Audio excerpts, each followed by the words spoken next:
and how to take this bunch of animals and organize them properly so that we can get there. And then, but when his 8 years finishes, you should get another man who also knows.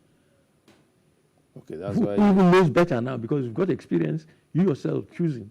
You've got experience from the last experience. That suggests that there must still be a space for the anointing of successors to political office holders. Anointing suggests that somebody other than the mass of the people is determining. Okay. And if it's a bad man anointing, you can only anoint a bad man. Okay. So that's not a solution. That's not the solution. It has to be an enlightened people taking a decision. Sometimes they're not taking decision. By enlightenment doesn't mean that they are well trained and skilled. But your pain will teach you how to select somebody who will make you prosper. The pain you are going through tells you that that's not the man who will get me there. That's very good, sir. Now, I'm going to ask you this question about our Nigeria. How do we integrate ourselves better?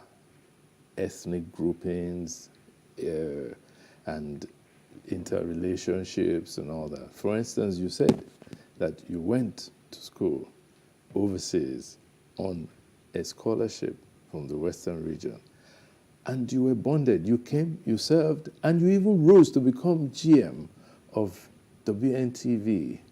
These days, people are saying, no, if you don't speak this language, you can't be here. If you don't do that, you can't be there. Well, you've chosen the wrong expression. If you don't speak this language, I speak the language. Oh, no. Okay, no. With you, because no, I know what you mean. I know what you mean, yes. You went to King's College, you speak Yoruba. No, I'm not allowed to speak any other language at King's. Or at King's, yes, I know. Yes. But no, my own is slightly different. Yes. I was born in Lagos, Ekpetedo. All right? Yeah. Went to primary school in Lagos. In Lagos. My first language might not have been exactly Yoruba, but I spoke Yoruba outside. And if I crossed that door, I spoke Igbo. Igbo. All right? And then my dad called me Dele, which was my general name. Yeah. If you called me Ifeanyi Chukwu, I knew I was in trouble. Whoa. That was the code. So I knew something's gone wrong. Yes. All right? So home and outside. But I think we need time. Time. And I'll tell you why. Yes, sir. When I was growing up in the street in Lagos, you see, when you're a successful GM and so, you can now talk about when you are growing in the street. Exactly. But if you ended up in the street, you won't talk about it. That's true, sir. When I was growing up in the street, we used to call people Kobo Kobo. And that was anybody who was not Hausa and not Yoruba. We didn't know all these other grades. Yes. Kobo Kobo comes from Kobo Kobo. Kobo Kobo, yes. Somebody says it wrongly. Yes, and it's Kobo Kobo. Then the other way, Aroke. Aroke, yes. All right? You didn't speak Inago. Yeah. Inago is Lagos. It's Lagos. All these people now claiming that they own Lagos. And I lie. Yes. All right? They were Arokes. Yes. When I was growing up. They all had marks. Aroke. Or they were Ijebus. Yes. And the Ijebus were the ones renting our bicycles for 1 kobo. They were the ones mending bicycles. They were the ones doing blacksmithery, goldsmith. And they were making Owo Ijebu. Owo Ijebu, yes. Right? Banda. Yes. Okay. So they were not Lagosians. I was a Lagosian. Born. Because we were the ones calling other people things. Yes. We were the ones calling other people names. Yes. Calling Ijebuni, Aroke, and so on. All right? That was, let's say that was 80 years ago. Yes. I got to Ibadan. After university, yes. I was working there. And the Ekiti man was Ekiti. He was not that. He was Ekiti. Yes. Ijebu man was Ijebu man. Yes. In Ibadan, they used to say to people, Ijebunye abeyon. Ijebunye abeyon. And during the crisis, Wet year crisis, right? yes. If you didn't answer properly, they might pour petrol on you. Oh, no. Oh, yes, it was as bad as that. So, but now, all those Ijebus and their Arokes, now they are claiming that they are all together in Yoruba. Yoruba is not a Yoruba word. Yes. The name Yoruba, when I was broadcasting, we said, Enyara Karo Jire. Karo The word Yoruba was around, but we didn't use it. Yes. Because it was not so acceptable. Okay. Karo Jire means Ekiti. It's Karo Jire. Ijesha. Karo Jire. Oyo, Yeah. Ondo, There's a common greeting amongst them. Yes. Karo Jire. Yoruba was either Aroke Yes. or, well, Yoruba was essentially biblical. I'm not an expert Yes. in what I'm talking about, You- but I'm somebody who experienced It's it. experiential for you. Exactly. Yes. Yoruba was as written in the Bible, Yeah. then In text. text. Okay. Yes. But sir, But where is the origin of the word Yoruba? exactly. You're going to find out after this program. I don't know. I will. But you said we need time. Yes. What would this time do? Aha. What I'm driving at is that we've come from the time when you said Ijebuni Abeyan Yeah. to the time that you are now saying that all of you jointly. Yeah. So you've united. Yes. Ijebus at Eyan have united. Huh? Yeah. Okay, so you believe that at some If time, there is enough time, yes. if there's enough time, Yes. there's going to be that Yes. unity Yes. that will Yes. bring us Yes, all yes. But together. you can hasten it Yes. by deliberation, Okay. by putting things in place to make it happen. You can. You don't just wait like typical Yeah, waiting for God. Waiting for God. or Godot. But Yeah. God is already here. God is very busy. Yeah. He's very busy. And Nigeria is not the only problem. It's the only At problem. all. Exactly. Plenty trouble. Yes. Sir, now Yes. that you're retired, Yes. what's your day like? In a way, disorganized. How? Yes. I mean, I don't wake up. Today I knew I had to come here. Yes. Yesterday I said, oh, how am I going? Oh, a lion. What do I want to wear? I don't want to. I can't wear anything formal. Yes. So that occupies my mind. Wondering how am I going to? What do I put on? Yes. And so on. And then I iron my. Oh, you iron by yourself? Yeah. Because So I'm in good I company have. then. You do that too. Oh, yes, I do it. I have I time, do. man. And I'm Nobody very can critical. iron for me. I'm very critical. Exactly. Very critical.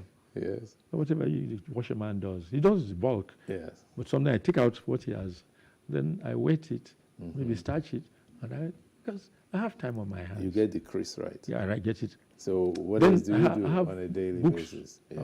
Books which I've never finished. Oh, I've never. I take one, I read part of it, and then when I come back, I can't find it. So I take the next one, and I read because the one I was reading, I might have gone downstairs with it and left it downstairs. okay. When I want to get it back, I don't want to go back downstairs, or maybe so I pick up another Book. Yes. And start reading. Yes, start reading. The And so I most of the time most of the time I watch TV. okay. Second to that, I read.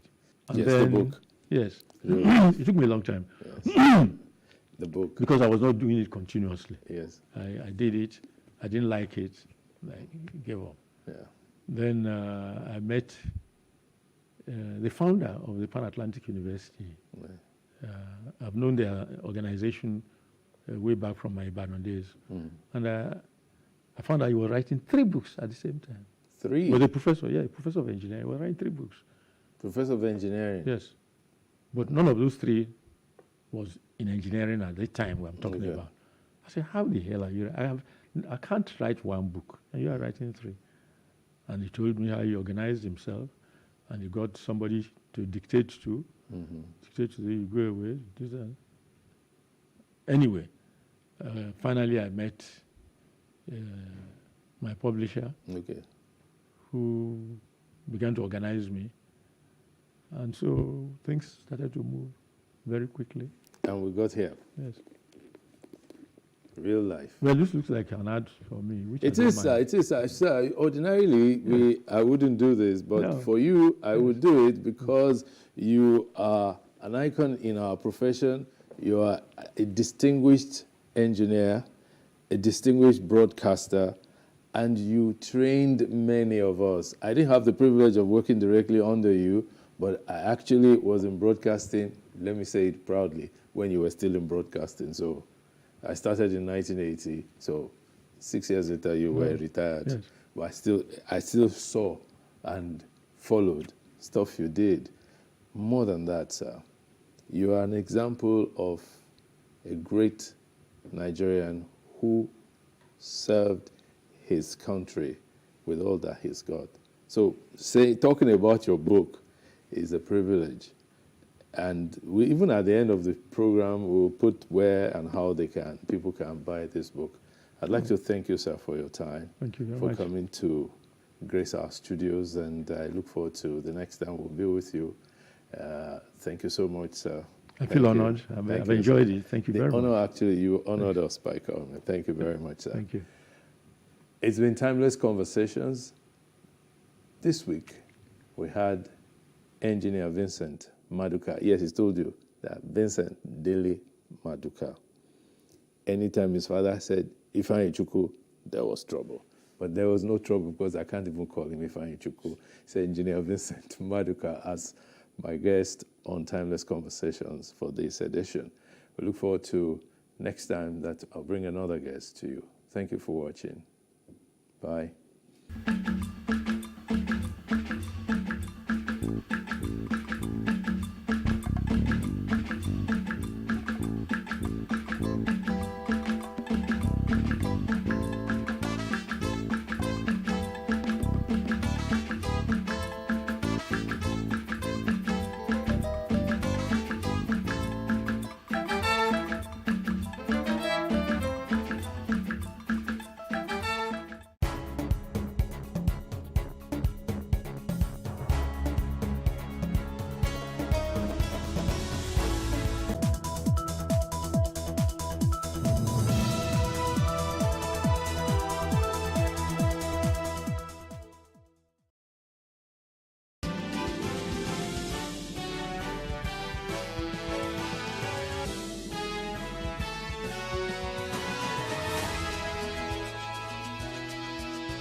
Hello and welcome. I am Justin Akadonye, and this is the News Brief on Plus TV Africa.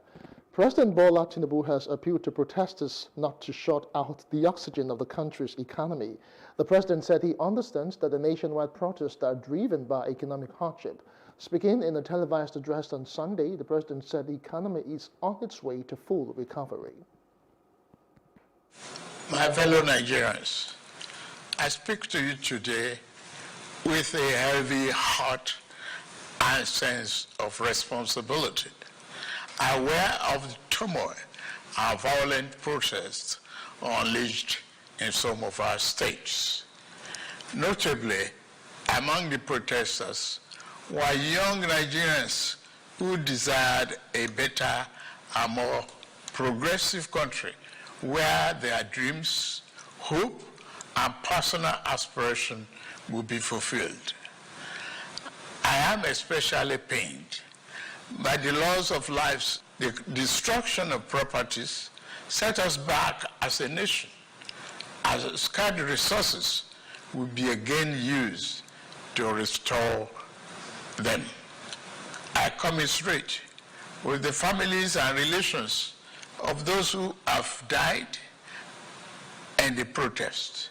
We must stop further bloodshed, violence, and destruction.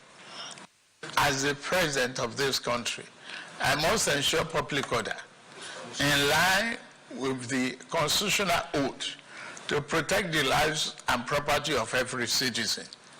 Our government will not stand idly by and allow a few with a clear political agenda to tear this nation apart. Under the circumstances, I hereby enjoin protesters and the organizers to suspend any further protest and create room for dialogue. Now, the president said he has heard the youths loud and clear, adding that the federal government is committed to listening and addressing their concerns. These decisions are made were necessary if we must reverse the decades of economic mismanagement that didn't serve us well. Yes, I agree, the buck stops on my table, but I can assure you that I am focused fully on delivering the governance to the people.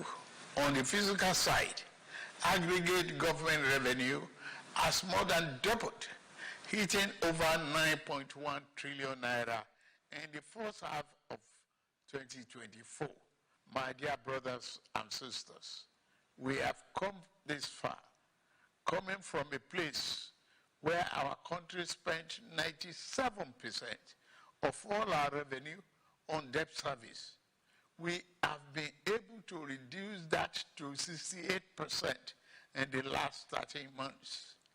We have also cleared legitimate outstanding foreign exchange obligations of about 5 billion without any adverse impact.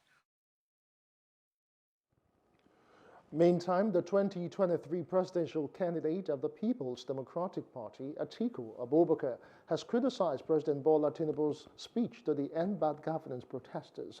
Abubakar described Tinubu's remarks as hollow and inadequate in addressing the severe economic hardships and suffering faced by Nigerians. As the economic conditions continue to deteriorate, many Nigerians are struggling to afford even basic necessities. In response, youth have initiated widespread protests across cities like Abuja, Lagos, Kaduna, Kano, and Rivers, demanding an end to governance or bad governance and hunger. Abubakar criticized Tinubu's broadcast, arguing that it has overlooked the severe economic challenges facing Nigerian families since the start of his administrations. He stated that Tinubu's address lacks credibility and fails to offer any immediate, tangible solutions to the Nigerian people. Amid widespread protest across the nation, the Adamawa State Governor Amadu Fintiri has addressed the pressing issues of hunger and poverty. In a televised address from the government house in Yola, Fintiri acknowledged the reasons behind the demonstrations and appealed to protesters to suspend their actions. He assured that his administration is committed to inclusive governance and taking significant steps to address the challenges faced by the people. It's a constant reminder that it is not enough to tell the citizens we have had, must be seen as doing the needful in providing solutions to citizens' concerns. Some of the demands of the protesters, as genuine as they are microeconomic policies issues that can only be addressed by the national government. This is the reality of our federal structure and constitution. We shall work with you to make sure that the demands are attended to. The president is a listening president, and I believe he can equally hear us loud and clear. Fellow citizens, protest is a constitutional right of citizens and a wake-up call to the government. We thank you most sincerely for this call to duty. For those who came out to protest, I thank you for doing so within the bounds of the law. For those who did not come out, and indeed those who are in the majority, I thank you so much for sending your message louder than those who came out. In a related development, former Minister of Education Obiageli Ezekwesili has criticized President Tinubu's Sunday address to Nigerians concerning the ongoing nationwide protest against bad governance in the country. The ex-minister said the speech was terribly underwhelming to read. Ezekwesili said Tinubu's speech was a monumental missed opportunity to placate citizens with sound answers and an outline of convincing evidence-based actions that his government will take to address bad governance in the country.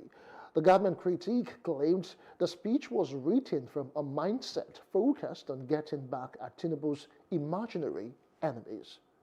The human rights lawyer and senior advocate of Nigeria, Femi Falana, has called on President Bola Tinubu to address the demands of the peaceful protesters. In a statement on Sunday, Falana said the presidential speech delivered this morning, or last morning rather, failed short or fall short of addressing the key demands of the protesters.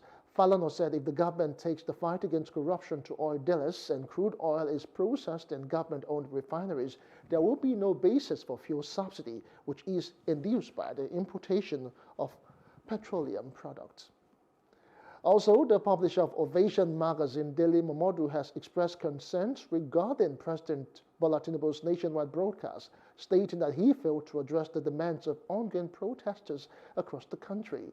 The social commentator and politician stated that it would be difficult for Tinubu to change a winning formula that has worked for him ever since he was the governor of Lagos State. Momodu asserted that it was wishful thinking that the president was going to listen to the protesters and have mercy on helpless Nigerians. Now, protest leaders at Ojota called off their demonstrations on Sunday after the president's broadcast. They told the police they would leave the protest ground, and they had since dispersed. And I don't want the police, I don't want them to see people as violent, because we all have office in the house, we all have she's my sister. I don't know if she's older than me, but she's my sister. You are my younger brother, so I don't want any problem. Tomorrow I can have problem and I'll call you and I'll say, sir, because you know that I'm not a troublesome person. You want to stand by me.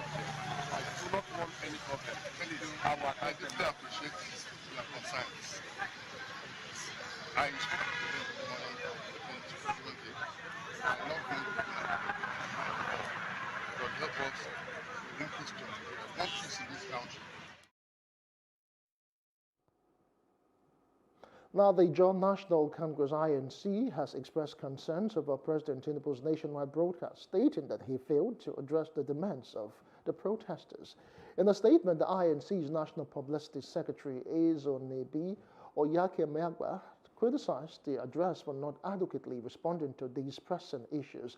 He noted that while Tinubu highlighted some of his achievements, he overlooked critical concerns. Now, he said Nigerians expected concrete statements on how these problems would be tackled, including a time frame for solutions.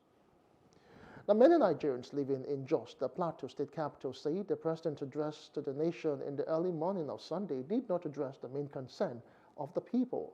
They said the speech should have addressed the main concern raised by the people leading to the nationwide protests. What the protesters have demanded, the president has not touched any one of them. And one of the things we have asked the president to do is to rejig his cabinet. And that is something that he would have told Nigerians, this is what I'm going to do. Number two, on the fuel subsidy, it's for him to tell Nigerians, all right, bear with us. We brought this policy on ground, but we took the wrong step, even though we had the right intention, but the wrong step we took, and therefore we're going to revert back in the next 6 months while we fix all that is required with the CNG gas and the kits. What we asked him to do is to instruct immediately for the electoral reform for INEC to transmit results immediately. He did not lift any one item that Nigerians are talking about to give actionable position on what they are going to do to revert that. But rather, if you follow the lines, what you are hearing is the president spoke from the position of power as though the citizens do not have power. And so for me, it is time for the citizens to occupy their office, which is the highest office in the land, the office of the citizen of the Federal Republic of Nigeria. The president's speech was supposed to possibly have ended this protest if he was going straight to the point, because the youths are agitating for something. We got leaders into Nigeria to solve problems, not to give us excuses. This was the same thing he came out to do protests for many times in this country, that our leaders were not solving problems. In this case, our leaders are the problems. They are saboteurs of the nation. So it's a simple thing. He should bring forth solutions, not excuses, please. He is bringing excuses, not solutions. Sound solutions are what we need. As the nationwide protest against bad governance continued, Christians in Jos, the Plateau State capital, on Sunday held services at the protest venue, while the Muslim community surrounded them, ensuring smooth Sunday worship. The two major religious bodies declared the need for unity as Nigerians yearn for good governance from their leaders. Cover during our prayers here. Like we all know the Muslims will have 5 daily prayers. So during our Zuhur prayer, and they normally give us backup because normally we do close the protest by 2 every day. So since from that day till today, they are giving us that backup, and it gave us a sense of encouragement and sense of unity among us. That's why today we said we too are coming here so that we can protect them when they are having their Sunday services. People should consider humanity first in everything they are doing. The first thing you should do when you see someone, you should know he is human first before his religion. When you have that empathy in your heart, then things will work well for us. I want to say that we are congregated here as Nigerians, both the Muslims and the Christians, and the Muslims have come up here to support and stand with their brothers Christians as we have a wonderful and a glorious Sunday service. And so that shows the spirit of a new Nigeria has come to be. What used to be before, it has come right now. That you can see the Muslim and the Christian sitting together, dining together, praying together. And that shows us that the spirit of new Nigeria has come. In another development, the Nigerian police force has released an update on incidents recorded in the nationwide protest against economic hardship in the country. The police also dismissed a report by Amnesty International that 13 individuals have so far lost their lives, in the protest that began on the 1st of August.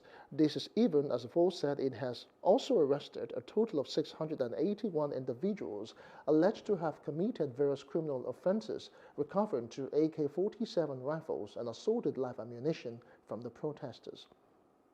The Nigeria Police Force finds it necessary to refute a recent report publicized by Amnesty International, which claims that 13 individuals have lost their lives due to the protests in Nigeria that began on 1st August 2024. Amnesty International further alleges that security personnel deliberately employed tactics designed to kill while managing gatherings and use firearms as a tactical tool for protest management. The Nigeria Police Force wishes to provide an accurate account of incidents from the first 2 days of the nationwide protest. In Borno State, 4 individuals lost their lives and 34 were severely injured in a terrorist attack by suspected Boko Haram and ISWAP elements who infiltrated the crowd of protesters and detonated an improvised explosive device IED. Additionally, an incident occurred involving an unregistered Honda Prelude car that ran into the protesters, resulting in the death of 2 civilians in Nasarawa State. There was another incident reported in Yauri local government area of Kebbi State, where a group of individuals mobilized to loot a shop. In the process, a local vigilante man shot and killed one of the looters. The Commissioner of Police in charge of Kebbi State is currently investigating the incident. This brings the total number of deaths recorded during the protest to 7. It is important to state that there were no other recorded fatalities during the protest apart from those mentioned above. And now to other parts of Africa. Police in Somalia say that 32 people have died and 63 others wounded in an attack on the beach hotel in the capital, Mogadishu. Now, Al-Qaeda's East Africa affiliate Al-Shabaab said through its radio that its fighters carried out the attack. Police spokesperson Major Abdel Fattah Adan Hassan told journalists that 1 soldier was killed in the attack and that the rest were civilians. Another soldier was also wounded in the attack, according to Hassan. Now, witnesses reported an explosion followed by gunfire. Moving outside Africa now. Amid growing tensions, France has warned of a highly volatile situation in Lebanon as Iran and its allies prepare to respond to high-profile killings blamed on Israel. Urgent calls mounted for foreign nationals to leave the country. Now, Lebanon's Iran-backed Hezbollah movement, which has traded near daily fire with Israeli forces since the Gaza war began in October, announced its fighters had launched a barrage of rockets at Israel's north overnight. The Israeli military said 30 projectiles were fired, with most intercepted. With Israel on high alert for major military action from Tehran-aligned groups like Hezbollah and Hamas, 2 people were killed in a stabbing attack in a Tel Aviv suburb on Sunday. The Palestinian assailant from the occupied West Bank was neutralized by police and pronounced dead at hospital. Well, let's talk business now. The National Union of Road Transport Workers say the federal government has not fulfilled its promise to help transporters convert their buses to CNG to minimize the effect of the removal of petrol subsidy. The NURTW spokesperson, Segun Falade, told reporters on Friday that it was going to be in phases. According to him, 1,000 buses were supposed to be available first, then others would follow suit. And next, sports news now. Team Nigeria's women's basketball squad, the Tigers, have qualified for their first ever quarterfinal at the Olympics Games following a hard-fought 79-70 win over Canadian counterparts in their final Group B match on Sunday. The Nigerian women's basketball team pulled off a thrilling performance, coming from behind to beat Canada, ranked 5th in the world, in the intense encounter at the ongoing 2024 Paris Olympics in France. The Tigers started the third quarter like a house on fire, going on an 11-0 run to lead Canada by 9 points, with Ezinne Carlo, Promise Amo Kamara, and Palas Konai Akpana all on a score sheet. Before the tournament, African women's basketball teams combined for only 1 win over 37 games in the Olympics, but Nigeria have already had 2 wins in 3 games in the Paris Games so far. And sport news wraps it for us on the news brief. For more stories, please follow us on Facebook, on X, and Instagram, and do subscribe to our YouTube channels at Plus TV Africa and Plus TV Africa Lifestyle. You can also view us from Limex on limex.tv and Glow TV apps anywhere in the world. I am Justin Akadonye. Many thanks for watching.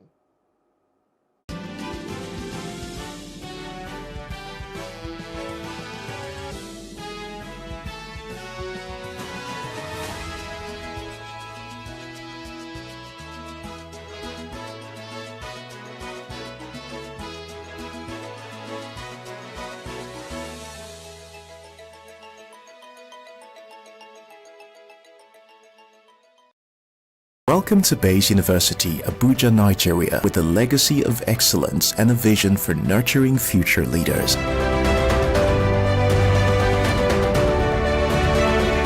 Bayes University is in a league of its own. We're all about our people, processes, and technology. Bayes is one of the highly rated universities in Nigeria in terms of product quality standards. We don't just produce graduates, but groom people into employers of labor. And it has made us understand that learning is all about 3 things. We learn, we unlearn, and we relearn. Bayes University Hospital offers a range of specialized services equipped with the latest technology, manned by a team of trusted professionals. And now, our vision extends beyond our walls with the Baba Ahmed University in Kano following our lead. Join us at Bayes University and invest in your future today. Bayes University is the institution that you will get the best value for money education in Nigeria. Bayes University. Learn to live.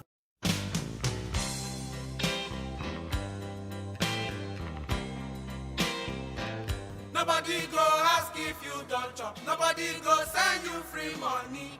If you not get now, you sabi. Adulthood na scam. Adulthood na Scam is a popular song depicting the travails of being an adult and the responsibility that comes with it. There is no time the enormity of the responsibility dawns more than after graduation. After graduation is the time to make use of and put into practice the knowledge gained by students. However, the current higher education system is still struggling to bridge the gap between school and the workplace for students. The needs of the workplace differ, and something as simple as writing a CV is not taught in the classroom. How to apply what you have learned in school in the workplace is usually a knowledge gap that most graduates struggle with after graduation. Studying a particular course and deeply understanding the career paths available, the jobs available, the way companies and organizations operate, how to get hired, getting the relevant experience needed to get hired, knowing how to sell your skills are all parts of the puzzles that needs to be figured out by the young graduate. Abiola Ogunleye is a final year student of the University of Lagos, and he shares that he expected being in the university to be much more immersive. I was expecting to, be in a department where, aside theory that I would learn in class, I expected to learn theory, history, and all of that, and how to go about things, but I expected university to be like how I saw it in the movies, where you'd have real life projects to undo, you do practicals, you do carry out. So for someone that was going to mass comm, I went to the mass comm with the mindset of possibly being on radio or TV and also journalism. So with the mindset of, okay, being part of the press club, producing newspapers, covering stories in school, producing shows and hosting them in school. Even in terms of as simple as terms, media terms, like we didn't learn media terms like even courts, we don't know what courts means, you understand? We don't know what, there are some terms, I'm just talking about terminologies here, like the most basic thing. So when I'm on set for a movie shoot, or because I did some radio listening, there were some terms that I did not understand, and when you check the terms, like there's some even workshop, they make use of workshops. So sometimes I was like, what's that? And then like people are like, you don't know something as simple as your workshop or the studio or headshots. Terminologies, just terminologies. With a constantly evolving workforce and without a corresponding update in the school curriculum, the young people who win are those who go out of their way to learn skills required to be employable in the marketplace. For example, in my school, we have we have the newspaper, we have the radio and TV, but for most of it, you have to be the one that will take the extra effort to be intentionally involved in them. You can just decide to do your coursework away from all of this and just factor it. Except in a few cases, like with the newspaper, where it's actually a course and you have to take it, but it's not compulsory if you don't want to take it. So, and mostly for folks in the print, in the public relations and other departments, there really isn't much of a way for them to practice in school. For now, it's just the newspaper, the print segment, and the broadcast segment that is in school. TechCabal reported in 2020 that 58.9% of HND graduates are unemployed, 49.55% of OND graduates are unemployed, and 39.75% of BSc holders are unemployed. With the current Nigerian curriculum, there is an even lesser emphasis on soft skills that have gained prominence lately in the workplace. According to Rohan Rajiv, Director of Product Management at LinkedIn, in a Forbes article said, foundational soft skills have become even more important given the rise of remote and autonomous work, and are growing in importance across industries, levels, and work environments. Abiola explains that there is no room for soft skills in the classroom during his university education. I don't think the curriculum or the course itself prepares you for all of that for soft skills. It's just mostly, what happens is that they mostly focus on the course itself and not the soft skills. Yeah, they try to implement it in terms of maybe when you are doing group projects, you have to collaborate with others. That's teaching you teamwork. You have to do research on your own. You have to do a couple of other things on your own. To learn all of that, it's going to be more of personal development on your own. And I think that's what, little associations here, like student associations, will now take up all of that and introduce other aspects that the school is not entirely focusing on. But when it comes to the core academic content is what schools are majorly focusing on delivering. As many universities strive to update their curriculum and arm students with the skills they require to compete in today's labor force, the onus lies on students to take the extra effort to research, learn, and put themselves out there to get the required knowledge to survive. Some of the ways to prepare for life after school are extra research. Apart from the required coursework, developing an actual interest in what you are studying and researching the career opportunities are important.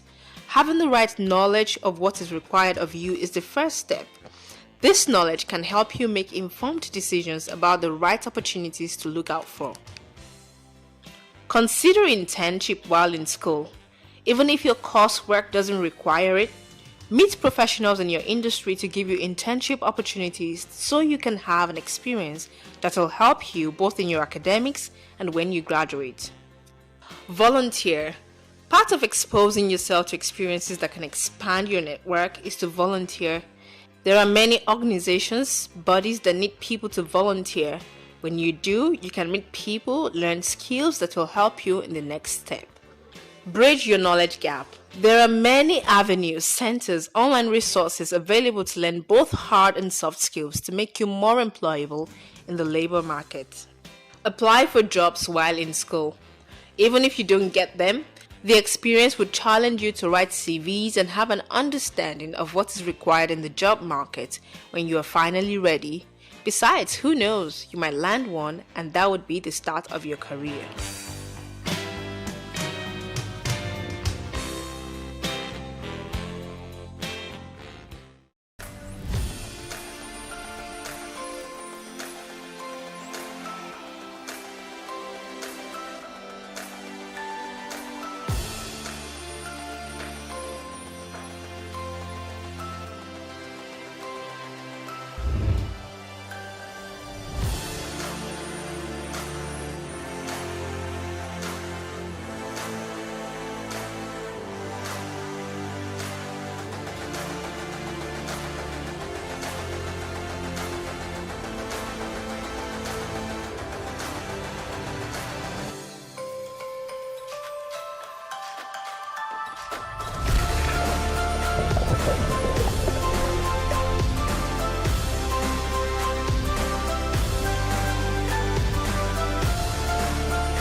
"60 Minutes with Angela" starts right now.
Well, as of 8th of December 2023, it would appear that about 68 persons are aspiring to be governor of Edo State. Edo State is one of the 6 states that make up the South-South geopolitical zone in Nigeria and is one of the 9 oil-producing states of the Federal Republic.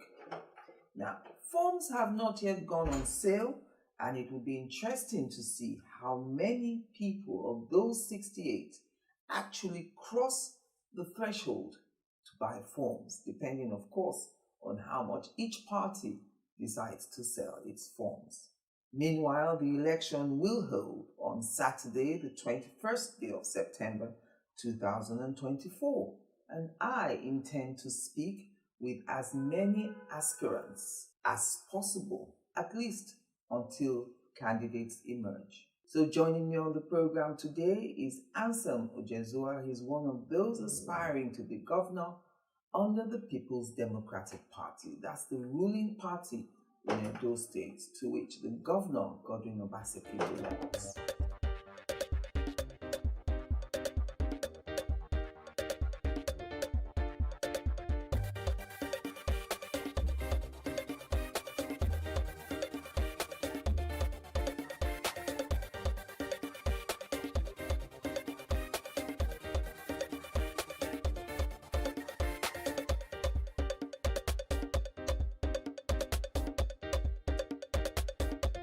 Thank you very much for coming on the program with me today, Mr. Ojezua. So, your last political posting in Edo State was as chairman of the Edo State All Progressives Congress. So I suppose I'd like to know, did you join the PDP or did you move to the People's Democratic Party at the same time that Governor Obaseki did after the breakup of the governor and the All Progressives Congress, APC? We didn't move at the same time. I had an ongoing tenure at the time. As chairman of the party? As chairman of the party, yes. Okay. What informed the need to move? Well, there were fundamental differences, within the leadership. And the leadership of the APC? Leadership of the APC in the state. Right. Involving Comrade Oshomole, who was then national chairman. I had the benefit of a private meeting with him. In that meeting, he had assured me that he wasn't going to precipitate any crisis within the party. Yeah. So when I found out that what he told me was different from what I saw, yes. Of course, it was not just me. The majority of the leaders in the party were a bit flustered by what took place. Yes. And that was what led to the impasse. Were you flustered that, it didn't look like the APC wanted to give Governor Obaseki a second term? Was that the genesis of the impasse that you talk about? No. It was not just about Obaseki. It had to do with the disrespect and contempt by which the leaders of the party in the state were being treated. It was as if our opinion did not count. Right. It was not just me, the majority of the leadership. Okay, so eventually you moved to the PDP. Yes. If the grapevine is to be believed now, it looks like, even though the person in contention has come out by a press release today to say he's not the anointed candidate, and I'm talking about Asue Ighodalo. Yes. Right. But if the grapevine is to be believed, it looks like Governor Obaseki has pitched his tent with Asue Ighodalo, a technocrat like himself. Why wouldn't he endorse or support any of you who are already existing in the People's Democratic Party and rather pitch his tent with a technocrat like himself? Like, the way former Governor Shiomole, now Senator, brought him in because he thought he was a technocrat. Why do you think Obaseki is not sticking with one of you? Well, it's difficult for me to speak on this issue because Obaseki has not told me that he's supporting anybody. Right. As is customary, before I came out, I mentioned to him. He also advised me on how I should proceed. Yes. And a few months thereafter, he sent for me and he asked me to give him an update as to how well I was doing. And in that encounter, he even promised he was going to make a contribution to my campaign. So on that score, that is what I know. Perhaps people suspect that he's supporting Asue because a lot of top government functionaries and the entire government apparatus surrounds him and moves around with him. Talking about technocracy, sometimes I wonder what they mean by technocrat, because I once asked a question. Between him, an investment banker, and me, a professional lawyer, who is a technocrat? Perhaps they mean that a technocrat is someone untouched by politics who spent all his life in private business, so to speak. If you say that, then what are you doing in a political arena? The position of governor is a product of politics. He runs his government by the vehicle of politics. And I dare say that our problem in Edo today is as a result of poor handling of political issues. In other words, whether you're a technocrat or not, you can't ignore the political aspects. No, certainly not. Politics is not a profession. Politics is a vocation. Anybody can play politics. So why play politics and pretend that you're not a politician? And meanwhile, you're a beneficiary. I think there's a little bit of hypocrisy involved in it. But the truth about it is that what is needed in Edo now requires some political experience. Why do you say that? Because looking down the line from 1999 to date, we have had successive political issues amongst our political leaders that have tended to disturb the governance of the state. We have never really had issues of governance. We've always had problems. It's either Chief Tony Aneni of blessed memory and Igbenedion at loggerheads, or Aneni and Oshomole, or Oshomole and Obaseki, Obaseki and Danobi. You know, it's always one of the others, you know, and you find out that these are very big political leaders who have huge followership. Should there be a problem between them? Should the problem between them not be properly managed? Yes. It affects everybody, as it is doing so now. That is one of the major reasons I am offering myself. Because one, I have the experience. Perhaps I'm the oldest politician amongst all of them. I've been in politics since 1982. I was just about 22 years at the time. And I've been active in politics since then. I have been in public office. I have served in various aspects of government. Let me, for the sake of the viewer, go through all the positions that you have held, apart from being the chairman of Edo State All Progressives Congress, which you did, I think, for 2 terms. Yes. You did that. You were a former commissioner for information and orientation. Even as that, you were commissioner there, you supervised ministries of education and works. Yeah, at some point. Simultaneously. You were a former deputy chief of staff. Yes. You've served under former Governor Shiomole. You've also served under Governor Baseki. I think you started from the time of Igbenedion. You started with Igbenedion Commissioner for Youth and Sports then. Okay, that's 1999. Yes. And in Oshomole's government, I started as chairman post-primary education board. Right. And then I ended up as commissioner for information, during which period for 6 months I supervised Ministry of Works, and for 3 months in addition, Ministry of Education. So you're well experienced in the art of governance. That is correct. Right. So that brings me to the next question. Among the list of qualities that you've touted to justify your desire to succeed Governor Baseki, you spoke of relevant political skills. Yes. You've also said that earlier on. Do you think this absence rules out any of your rivals in the PDP? At this point in time, I will say so. Because what we need at this time is somebody with political goodwill. That is to say, you have solid relationship with all the players involved who are at loggerheads. Yes. You can imagine now there seems to be a chasm within the party. But I am in touch with all the parties. They are my friends. All the aspirants? Not the aspirants. Most of the aspirants are my friends. But I'm talking about those involved in the so-called political crisis. Those who disagree with themselves cannot find common ground. Yes. I believe I can create the atmosphere for a common ground that will give the party the much needed unity to face our opponents. And that opponent is a serious opponent, because that opponent, the APC, is the party at the center. It's the ruling party. Surprisingly to me, no matter how the PDP thinks it was strong in Edo State, I'm surprised that the former governor, Adams Oshiomhole, managed to get a senatorial seat as an APC candidate in the last election. If you are surprised, it's because you are not from Edo. Adams Oshiomhole is very well grounded in the politics of Edo. If he didn't miscalculate with the way we handled our issues, APC would have been the only party in Edo as at the moment. Why do you say he miscalculated? Because it is as arising from his activities, APC broke down and we lost the governorship.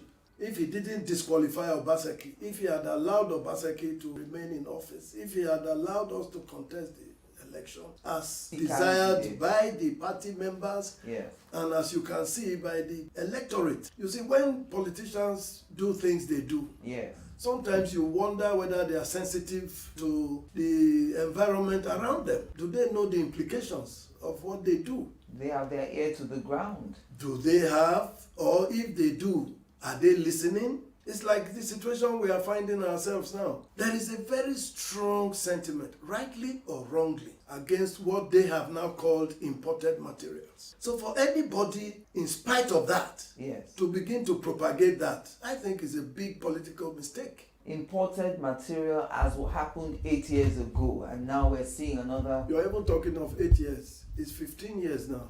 Because Comrade Oshomole also falls into that category. Of someone imported. He was imported. But he has now grounded himself, and as you can see, he has played his politics right, Yes. particularly in Edo North. He controls the location. Specifically, I speak of Etsako. But you have to be sensitive to your environment.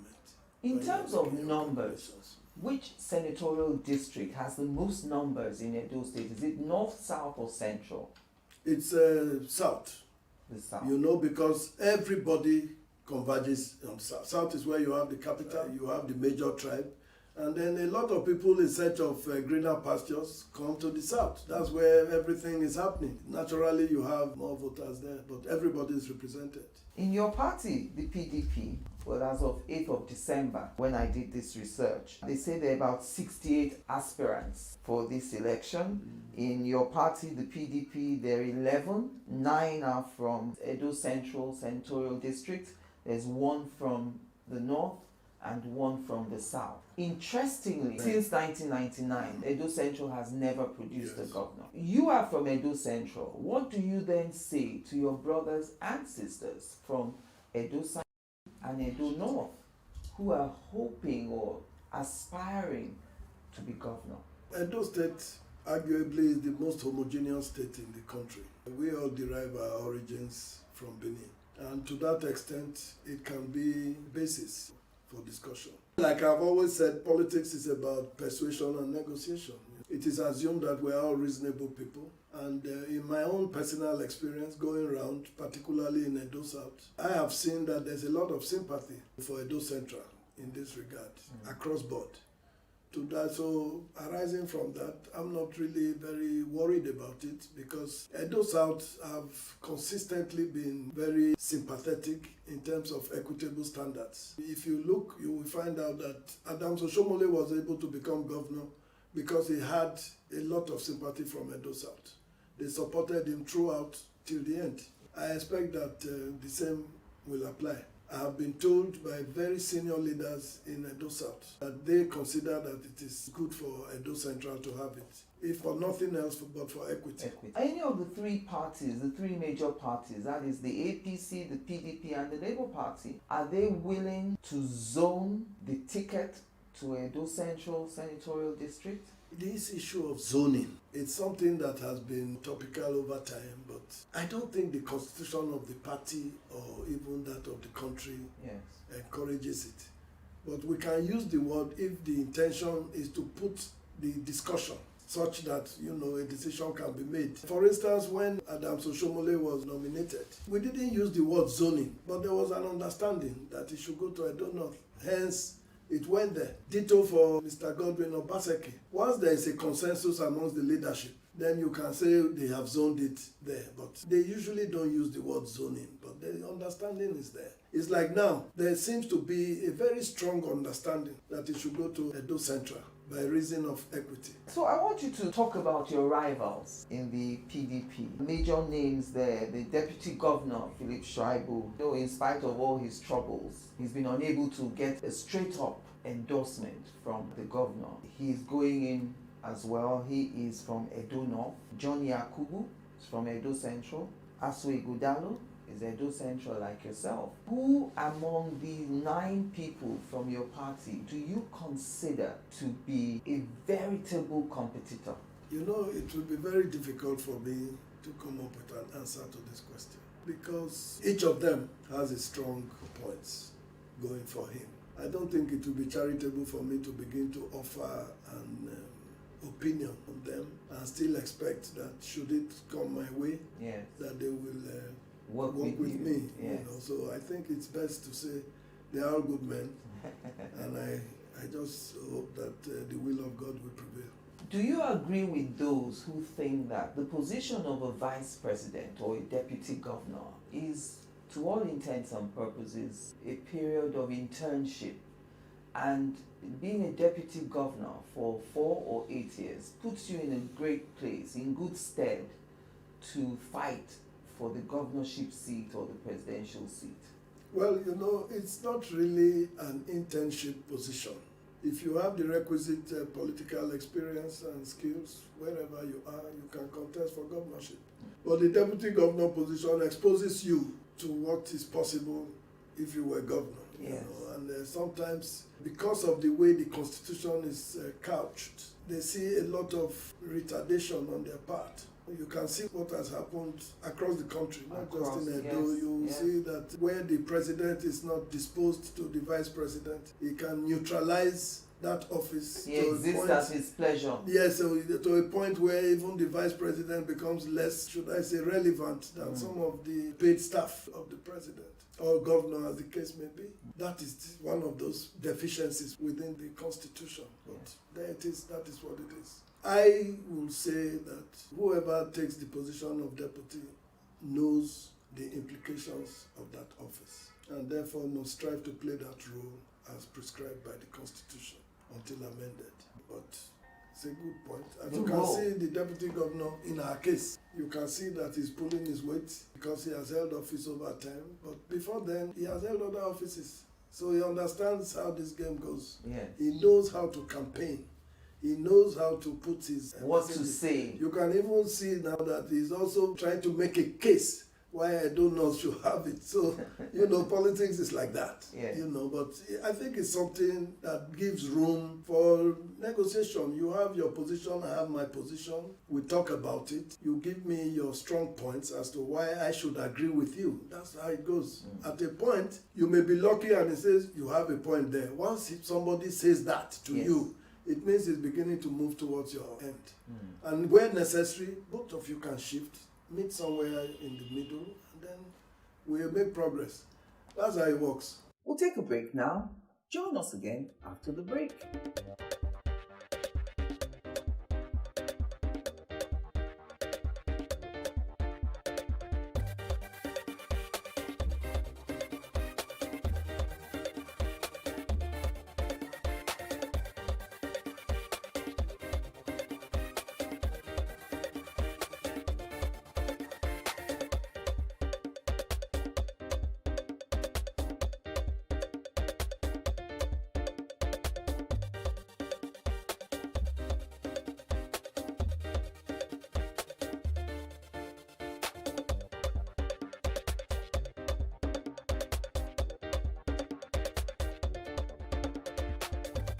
And welcome back. One of the things I find interesting is that, you know, in Nigerian politics, the question that most people ask anyone who's aspiring is, who raised your hand up? It's always very important, the person that takes your hand and says, this is the person that I want. So I'm going back again. If, as you have said, Governor Obaseki says, go ahead, start your work and let's see where it will go. But there are also rumors that he's imported somebody, he's taken him round, introduced him to the leaders of the party. Why would you want to put yourself into that game when the governor seems to have a preferred candidate, even though all parties are playing it down, including Mr. Ighodalo saying today, I'm not the anointed person. I've worked with Adams Oshiomhole, I've also worked with Godwin Obaseki, and that puts me in a good place to try for this governorship seat. You see, if when I went to see the governor in the first instance, yes, to tell him of my aspiration, he had told me, oh, you didn't come on time. I've made my commitment to somebody. Then I would have been put on notice. Yes. And this, your question, would have been relevant. It didn't happen. A few months after, he sent for me. I didn't go to him to be updated on my activities in this regard. And by the time I finished with him, he seemed quite satisfied that I was making reasonable progress. At least I believe that is the reason why he said he was going to put some money on me. So at what point did he change his mind, if he did change his mind? And I'm not too sure that having gone round, I have given my word, and people have given me their word, leaders of no mean repute. This is not a time for anybody to suggest any such things to me. And let me say this for the record. The governor or president who can pick his successor must do so with the cooperation and collaboration of leaders. He can't do it alone. Not unilaterally. He cannot. He does not even have the powers, not to talk of the capacity. But you agree with me that a governor or president is only really strong if he can ensure that he puts in a successor. I don't know about that. There's evidence. Most of them who have put in their successors by willy-nilly have ended up fighting their successors. The ones with the greatest record is the one of Rivers. Yes. How many months? And you can see the drama playing itself out. So I don't know what the reason is, but if that is the custom, I am telling you, I have been part of the process for a long time. I have helped governors put in their successors or their chosen successors. And they've only been able to do that where the leadership of the party is in tandem with them. Anything outside that, you may get nomination, but you will never win the election. Well, I understand that your billboards have been very prominent in the capital city, Benin, and possibly some other areas.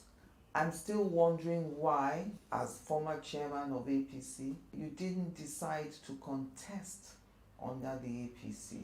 Now that Adams Oshiomhole, who was the former chairman and who you say was probably responsible for how the APC disintegrated, he's back now in the Senate. He's a very vocal member of the APC, he's close to the president. I think that based on all the positions that you've had under the APC, you would have been best suited to be the candidate of the APC for this election. But I left the APC. Is there anything stopping you from having gone back? The circumstances have not demanded that yet. You are not worried at all that Governor Obaseki may have changed his mind about supporting you and pitched his tent with somebody else? If I were to worry about that, I won't conduct my campaign. I'm on track. And I still believe Obaseki will support me when the circumstances demand. By the time you go into primaries and... Yeah, he could be persuaded. If he is convinced that he has made a mistake, he will correct it. That's normal. We'll come to the question of delegates. The way I understand this politics, the governor controls the delegates. I don't know if Edo State is any different. If he's not supporting you, how will you woo the delegates to your side? Because politics all over the world is very expensive. Are you prepared financially for this game? You see, there's a lot of premium paid to finance. But let me just say this. Money does not send itself on an errand. People are more important than money. In politics, you need goodwill, you need finance. I have both. I think I have enough to get this done. But should it be, like you say, the governor puts in all his resources, and it becomes a matter of that, then I will allow the people to decide when they go to the election. So, as you are measuring it at the ground, also measure at the top. All right. So, can you speak your language? I know that in Edo State there are a few languages, but I think there's a major one. Do you have dialects? What can you speak yours? I'm Ishan. You are Ishan. I'm from Esan land. I speak Ishan fluently. And for greater measure, I also speak Benin very fluently too. So you could say I'm a Benin boy from Ishan. So if it comes to that on the stage for a debate or for the primaries, you are well versed in at least two languages. At least two. At least two. Do you think ability to speak a local language should determine if a person should be governor or not? And I'm asking this question because the last governorship election in Lagos State, the candidate of the Labour Party was vilified seriously for his inability to speak Yoruba fluently, whereas he could get by in Igbo language where his mother was from. So where do you stand on that? Do you think ability to speak the local language, even though it's not one of the requirements, the 4 requirements to be governor under the Constitution, you think it should matter? Well, you know, politics is more about perception. You know, how people perceive you determines what they do for you or against you. Because nobody really knows who will do well. They just believe that this one will do better. And one of the ways by which you convince them is communication. And if you go to your home, any part of Esan land is home to an Esan man, and you can't communicate with your people, I'm sure they will begin to wonder if truly you belong. It is they, it is not me. But if you ask me, as an individual, with the exposure that I have, I don't see why speaking a dialect or a language should impede you from carrying out an assignment. I don't think so. But because of the fact that it is about politics. And politics is local. It's not the first person to come out who cannot speak his language. We have had very, very prominent politicians who have been able to get by without speaking their language. They've done a lot for their people too, you know, but there it is. If the people say this is what they want, you give them. I tell you this, I could speak Isha passively until a day there was an event, you know, students of Ambrose Ali University, they had an event in memory of Ambrose Ali. Yes. And the late Chief Antonio Nauru was the guest speaker. He spoke in Ishan for more than 2 hours without one interjection in English language. And I looked at this man and I said, I'm looking forward to a day when I can address a crowd in Ishan language without interjecting. And I worked for it. And I'm very proud to say that I'm an Esan man. I speak Esan very, very well, fluently, complete with all the adages and the proverbs.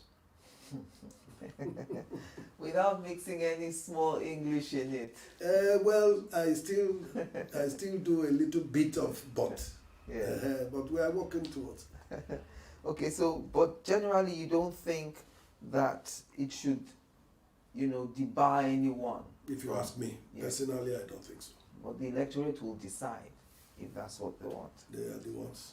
Right, so now let's come to your agenda. In researching you, I've only seen you talk about healthcare, I've seen you talk about security, and I've seen you talk about education.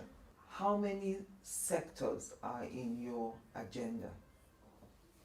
Oh, my intention is to address all sectors. There could be prioritization, having regards to the resources that are available. Essentially, no one you can really leave out, but you can place emphasis on some of them. So I'm going to look at those ones that have to do with lives, as healthcare, agriculture, because if there's no food security, there can be no security. Yes, and well, you must also look into security, properly so called, because without it, nothing works. On security, you say you support state police. Right now, it's unconstitutional, you know. So what is the informal state police system that is in place in Edo that you say can be improved upon? You know, there was even a time the immediate past president, when he was being asked about security, he put the blame on the governors who have little or no responsibility over the security apparatus of the country. But that also set the stage for governors to begin to take steps, you know, to protect the lives of their people. Because, you know, the Constitution of Nigeria says that the primary purpose of government is the welfare and security of the citizens. So whatever you do to protect those two cannot be unconstitutional. And that was why I supported fully when Obaseki insisted that there must be a way the state can play a role directly And that is the birthing of the Edo Security Network, which has now been, supported by the commissioning of a control room. So they are now upgrading, with the use of technology. I won't be surprised if I see drones in a short time. These are all measures that can be taken to even help the regular police. Because you find out that the major threat of security in our places lies in the bushes, in the forest. That's where these kidnappers come from, hiding under the canopy as if they are herdsmen. They are not herdsmen, they are kidnappers. They are terrorists, but they hide under those. So that's why in Edo, there was a policy that nobody should be in the bush. So come and live with people. Outside. Yes, so that is one thing that I'm going to passionately pursue. The reason why I talked about improvement, what you find right now, you have a plethora of small units across the local governments in the state. You don't have a regulated force. Each local government is running its own thing. In its own way. Even in a local government, you still have small pockets, vigilante, this one. So it's still amorphous, so to speak. I think that for the job they do, it has to be a regimented institution so that you can control, you can monitor, and you can train, you can improve, you can do it, and everything will be done empirically because security is important. So what are the major security challenges that Edo experiences? You mentioned kidnapping and people camping in the forest. What else? Each state seems to have its own color. Peculiar, It's a wide range, you still have the regular crimes, stealing, armed robbery. Yes. You have some of those. You have communal clashes. You have intra-communal clashes. You have small groups within the community fighting over land and stuff like that. We have serious issues along those lines. Yes. So those ones are there. But the major problem, and it's pervasive in the country, the Nigeria police force is not prepared for policing Nigeria. Number one, I believe their numbers are inadequate. Number two, I believe they are ill-equipped. Number three, I believe that the federal government is not investing enough in the police in terms of training, in terms of technological upgrading and updating. Police is the basis for any type of policing in Nigeria. Whatever arrangements we make is only complementary. For instance, what we do now, the major advantage that the local network helps for is intelligence gathering. I was going that way. Those who really know the bushes are the hunters. They know the bushes more than the guys who live there because they stay there. They go into the bush and they stay for days hunting. Yes. No policeman or even soldier will go into the bush if he doesn't know what he's going there for or where he's going. Those are the guys who are able to come up with invaluable intelligence that help to do those kinds of assignments. So it's going to have to be a joint effort. Federal government must prioritize the Nigeria police force.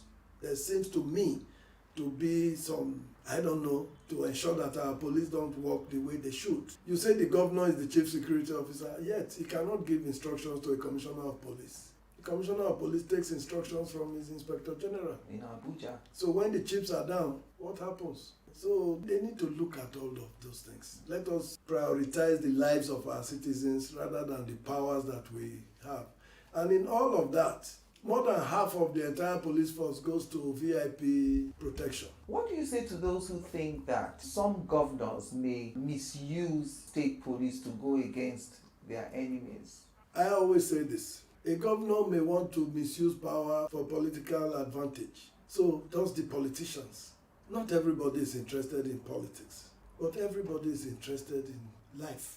And the protection of life, in my opinion, supersedes that of this. Why don't you say that the president is misusing his power over the Nigeria police force or the army? We have had cases like that. Yeah. We have had presidents who have actually misused their powers. It does not remove, from the essential work that these bodies have been created for. So we are interested in ensuring that our citizens are safe, that they can go about, do their businesses under safe conditions. In Benin now, you have a situation where terrorists have taken over entire villages. The villagers have left it for them. It's disgraceful, to say the very least. It's unacceptable. So the issue of abuse, in my opinion, does not arise. Even with the status quo as it is, what stops a governor having all the resources from calling the police even as it is and using them for the purpose that he wants to use them for? Are there no cases of that nature? So what's the difference? But if we bring them in and they do the job that essentially that they are meant to do, I will be satisfied. And let me also say, even though a lot of people appear to have lost confidence in INEC, but the general belief is that if you are a governor and you have misbehaved, you will be voted out of office. Things will not remain like this all the time. They will improve. At least until this last election, INEC had steadily been gaining a lot of confidence. It's just this very last one, and there are people asking fundamental questions and so on. But again, look at it. You blame INEC, you blame the police, you blame the judiciary, what is left? And none of these people you are talking about are imported. They are all Nigerians.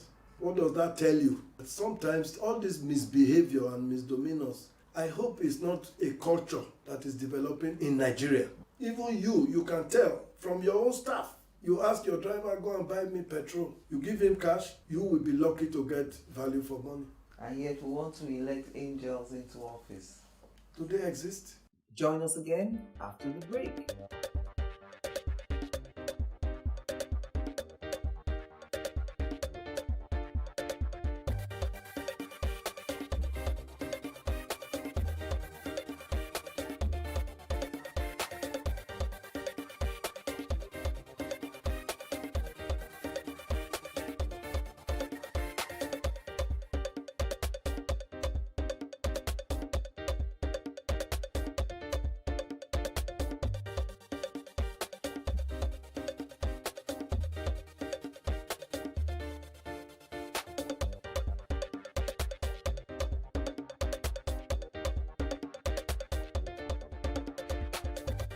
Welcome back to my concluding moments now with Anselm Ojezoa. Let's talk about your agenda on education. I read what you said about teachers and Yes.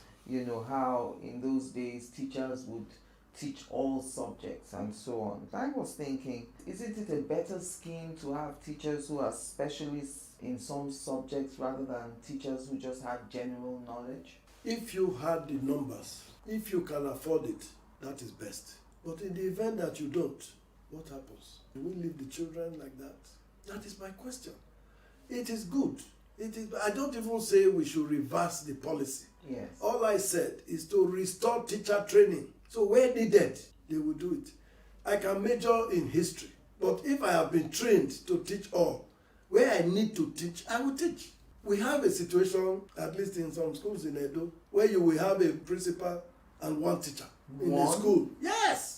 Look, if the federal government were to be honest, they should have declared a state of emergency on our educational institutions, starting from primary schools. How else would you imagine a situation where local governments are being made to pay primary school teachers?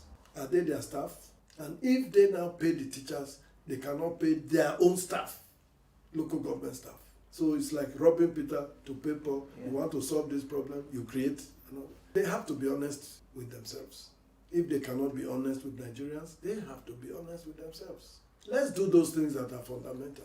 I cannot even tell you now that if I come, I'm going to reverse that and the state will pay. How do I know that the state can pay? Do I know that the state can pay? And that's another thing. You know, when a lot of you are campaigning, yes, you make promises and pledges, but when you get there, you find that the resources are not there. But you should know. You should have an idea of the size of the economy you are coming to manage. That is what should inform your manifesto anyway. So even if I don't know with exactitude, I do know that this problem exists. I must proffer some level of solutions, which is what I'm telling you now. So I am assuming that we don't have that resource. The economy is growing, that is true. it might get to a point where we will be able to have this excellent and beautiful idea that you have specialized teachers even at the primary school level. But for right now, we have to do that which is necessary in the interest of our children. The United Nations says that, governments should spend 26% of their revenue on education. Is that a policy that you probably would seek to use? I believe that those who come up with those figures, they probably are dealing with developed countries who don't have issues of infrastructure. Look, we don't even produce anymore. We used to produce in the days of marketing boards. Yes. We used to produce and we export our produce in their raw form. I'm a critic of that. I don't see why Nigeria should export any of its produce in its raw form. Starting with oil. Adding value to it. Without adding value. You are exporting your jobs. You are exporting your economy. And in Edo, that's one thing I'm going to fight very hard to establish. A policy that says nothing will leave Edo in its raw form. We will encourage a lot of produce because at the moment we are not in production. What are the crops that are unique to Edo State? Edo is unique by itself. We have tropical rainforest. We have some level of savanna. There is nothing you cannot grow in Edo.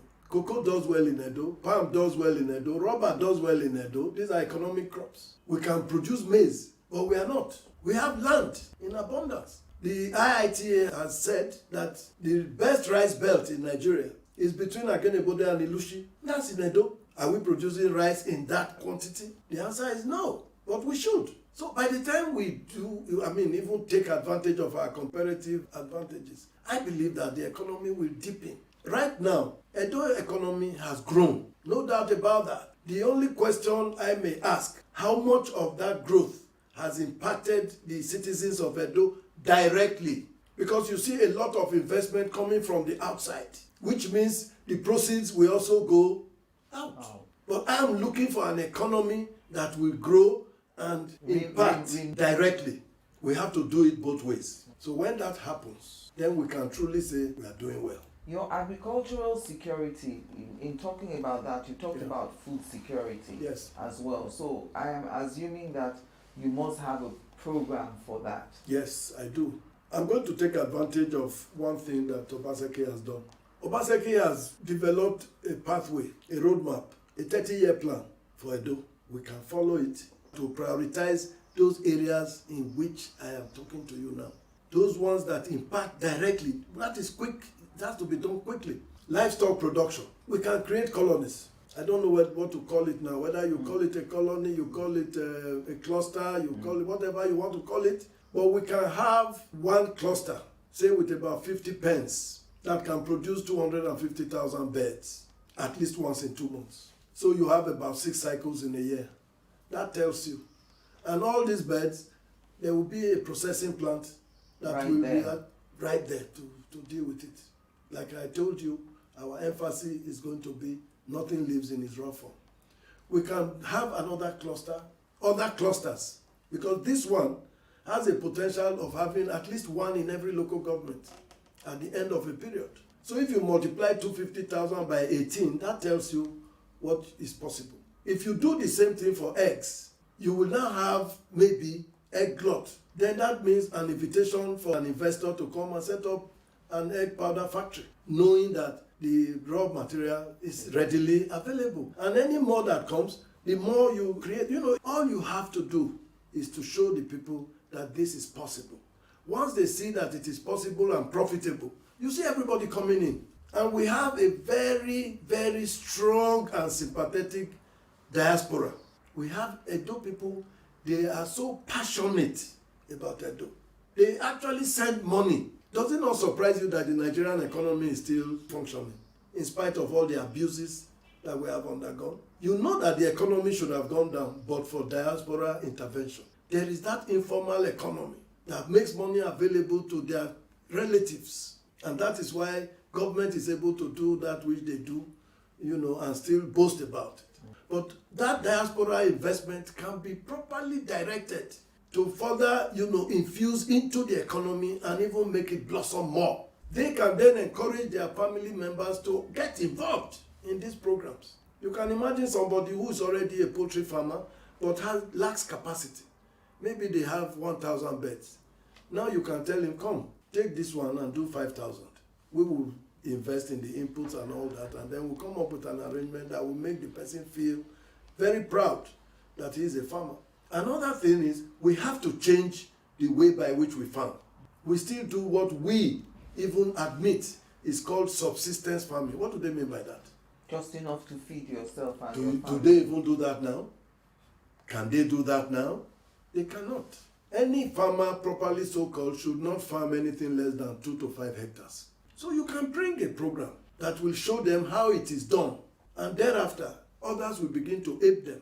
And before you know it, it catches on. Even this so-called subsistence farming, somebody started by saying, if you bring cutlass, you'll be able to cut grass faster. Now the cutlass is not enough. But the population has exploded. So we need to come up with devices and technology that should help us. It may not be tractors. Yes. Yes, but it can be handheld tools that will do the job faster. So we want to invest directly in those things. Healthcare. What are your plans for healthcare?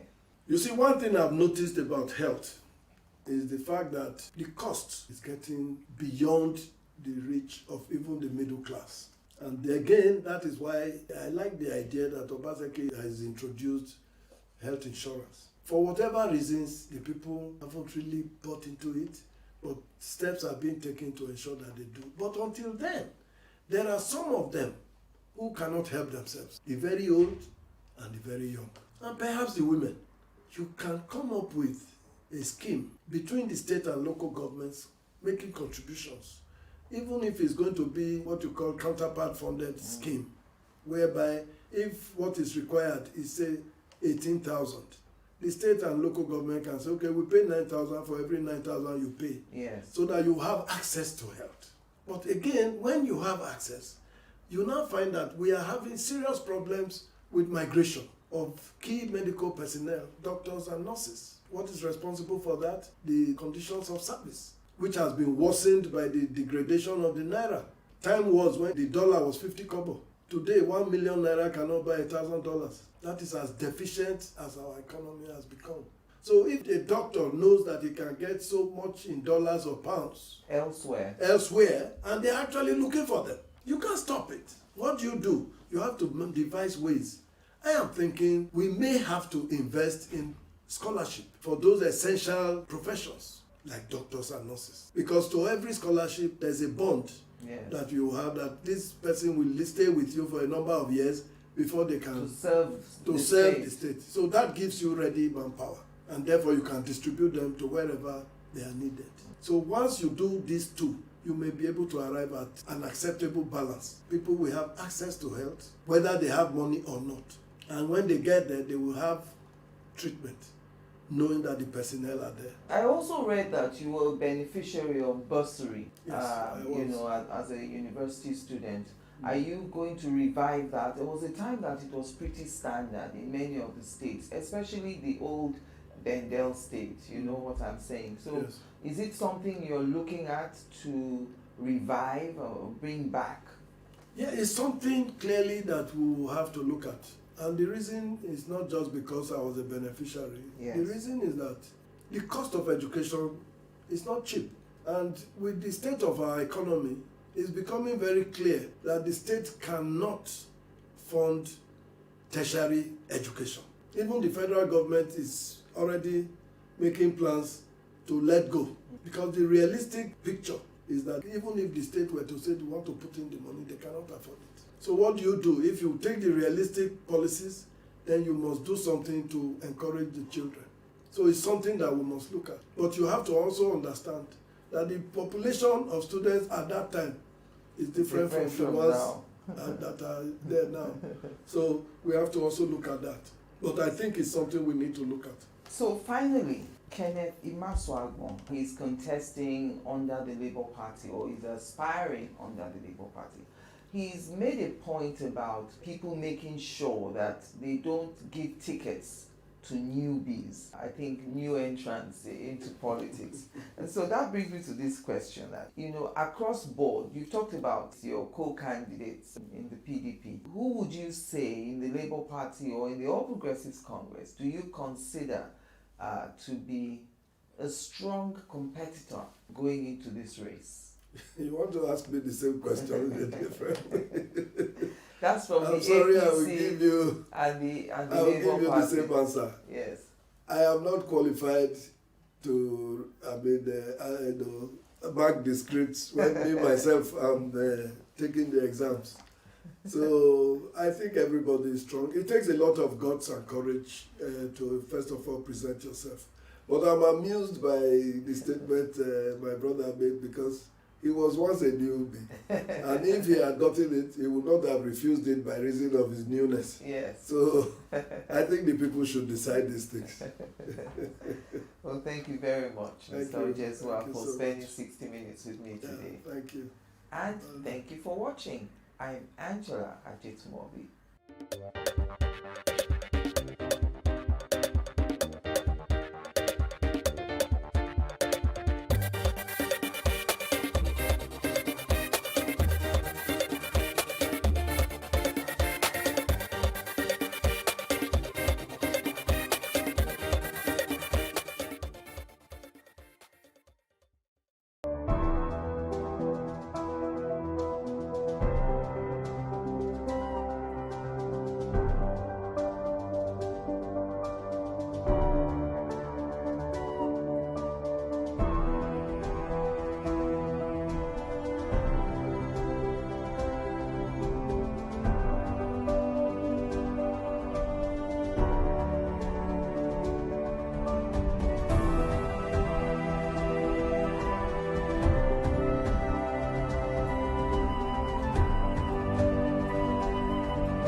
My name is Yemi Sholade. I am an actor, and proudly so. Here is my good old days story. I recall as a toddler growing up in Surulere in Lagos, ours was a life of communal living. Every family knew one another, and the children played together in the neighborhood. We played football, we rode bicycles, we flew the kite, we even climbed mango trees, guava trees, and went after the masquerades.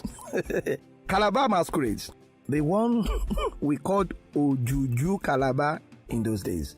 Interestingly, in those days, electricity was 24 hours constant.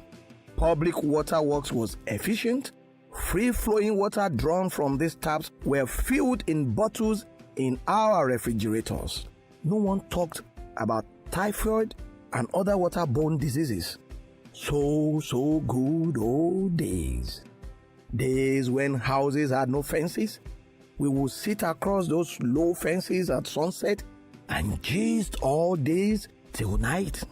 When everyone knew one another in the neighborhood, we wouldn't forget street football and would forget we would leave our homes, go to a neighbor's place, eat, and even pass the night. In those days of Levante's department stores, especially in Surulere, we had our own fair share of pranks and youthful exuberance. Was it the days I chased a lady thinking she was biracial, those you call half-caste, just for me to discover she was an albino? I retraced my steps and lady felt so bad.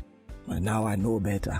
Or was it days when I was fascinated with the white naval uniform and I told my uncle I would like to join the Navy? On the day of the examination, I got there late and I saw how those who came late like me were being treated. They were flogged with koboko, koboko. Twisted, it was even twisted wire that they had whipped. That was it. I took off big time and told my uncle I wrote the exam. It wasn't funny though, but the rest, as we say today, is history. Despite the fun and the dissident nature, we were still focused with a strong resolve to make the difference in the society. Getting rich quick was certainly not one of our aspirations in those good old days. Relevance and impact drove our passion. I recall my young days as an actor training in the University of Ife, now Obafemi Awolowo University. I was given a role to play in a stage play titled An Inspector Calls, adaptation by Professor Ame Yerima. We had to run this play for 3 nights. Interestingly, on the final night, something spectacular happened in a scene where I had to stand very close to the audience at the edge of the stage. I discovered there was this delirious moment members of the audience were laughing their heads off, and I was wondering why, because that scene ignited nothing of such.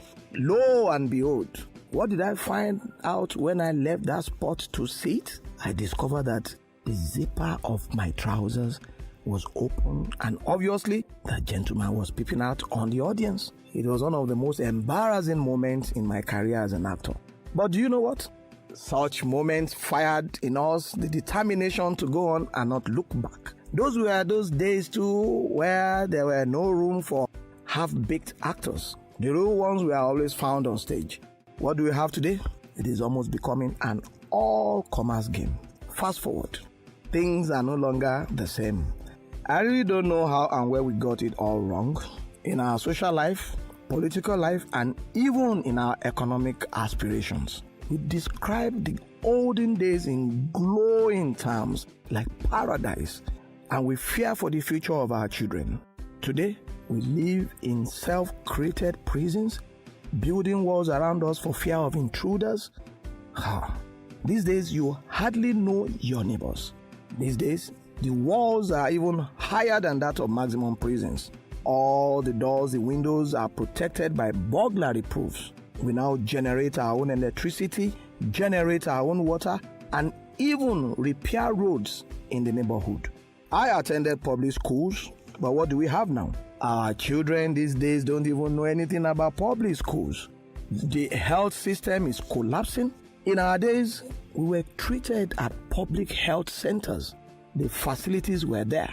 But today, you are your own doctor, your caregiver, and even your pharmacist.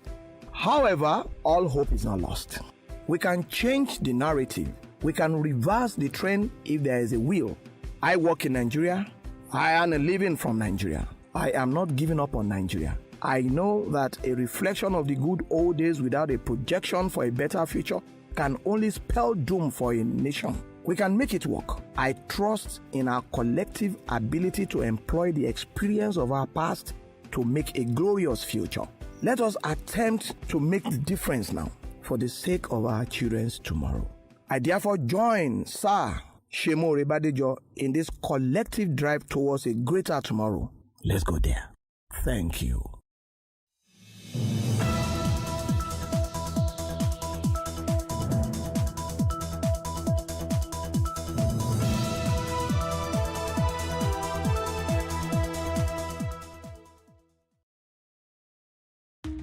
On the Justice Court, the plaintiff is suing his baby mama for the access to his daughter.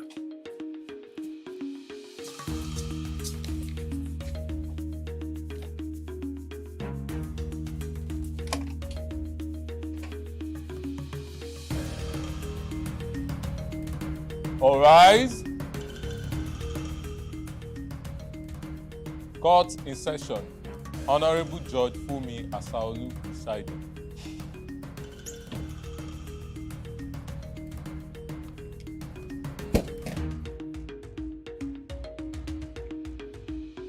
Please be seated. Your Honor, this is consolidated case of Ifedayo Blessed and Olani Solomon, and Olani Solomon versus Ifedola Blessed. Ifedayo. Ifedayo. Okay. So what is on ground? You sued yours. Are you married? No. Okay, you sued him and he sued you. Yeah, he sued me first. That's what I'm saying. He sued you and you sued him. Yes, ma'am. So, since it's first in time, let him narrate. You defend that case, then you move here. Go ahead. Okay. My name is Olani Solomon. I and Ifedayo, we've been living together as an husband and wife for the past 6 years. You've been cohabiting together as a couple. Yeah, as a couple for the past 6 years. But what I noticed in her is that she's hot-tempered. And she doesn't listen to advice. And she's arrogant. So, actually, she's lazy also in terms of house chore. I've been helping her because that is her weakness. I don't use it against her. I help her a lot in doing house chore. Now, the issue started last year, June, when he had an affair with a guy that lived in the third house to my house. So the guy was like bullying her that if you do not let me to do more, I will cast you to your husband. I have nothing to lose. You are the one that will lose your home. So with that, she allows the guy to go often and often. Maybe along the way, she wanted to back out. How did you discover all this? She told me. Okay. So she wanted to back out, but she don't know how to back out because the guy was like, if I call you, I will not come and meet me anywhere I am. I'll tell your husband. But because she cannot continue with that guy, she opened up. She called me in one afternoon that he want to confess. And I told her that, okay, you can go on. And she said she had an affair. No, she said that if she tell me that I will send her away, that I should read Bible to swear, that I won't send her away if she told me what she did. And I said that I won't. And I swear with Bible. And she told me. So I was like, okay, I met you a virgin. I disvirgined you. And since then, you've been living with me. Okay, this guy now have done this. Look into my eyes and tell me how many guys that have climbed you. How many body counts do you have with my surname? She was crying, panicking. Please. I said, say it all so that I can forgive you. If I want to forgive you. Because even the one you said, if I don't want to forgive you, I won't forgive you. So it's better you tell it all. And she counts till 15. I can use Bible to swear. She counts till 15 in my own house. Fine, the deed have been done. But that doesn't...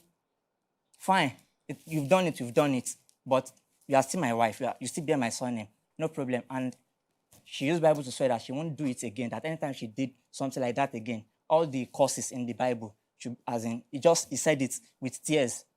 And me and my daughter called her. How old was your daughter then? Then she was 4. That was last year, June. Fine, July, August, September 9. From September 9, the marriage have not been sweet again.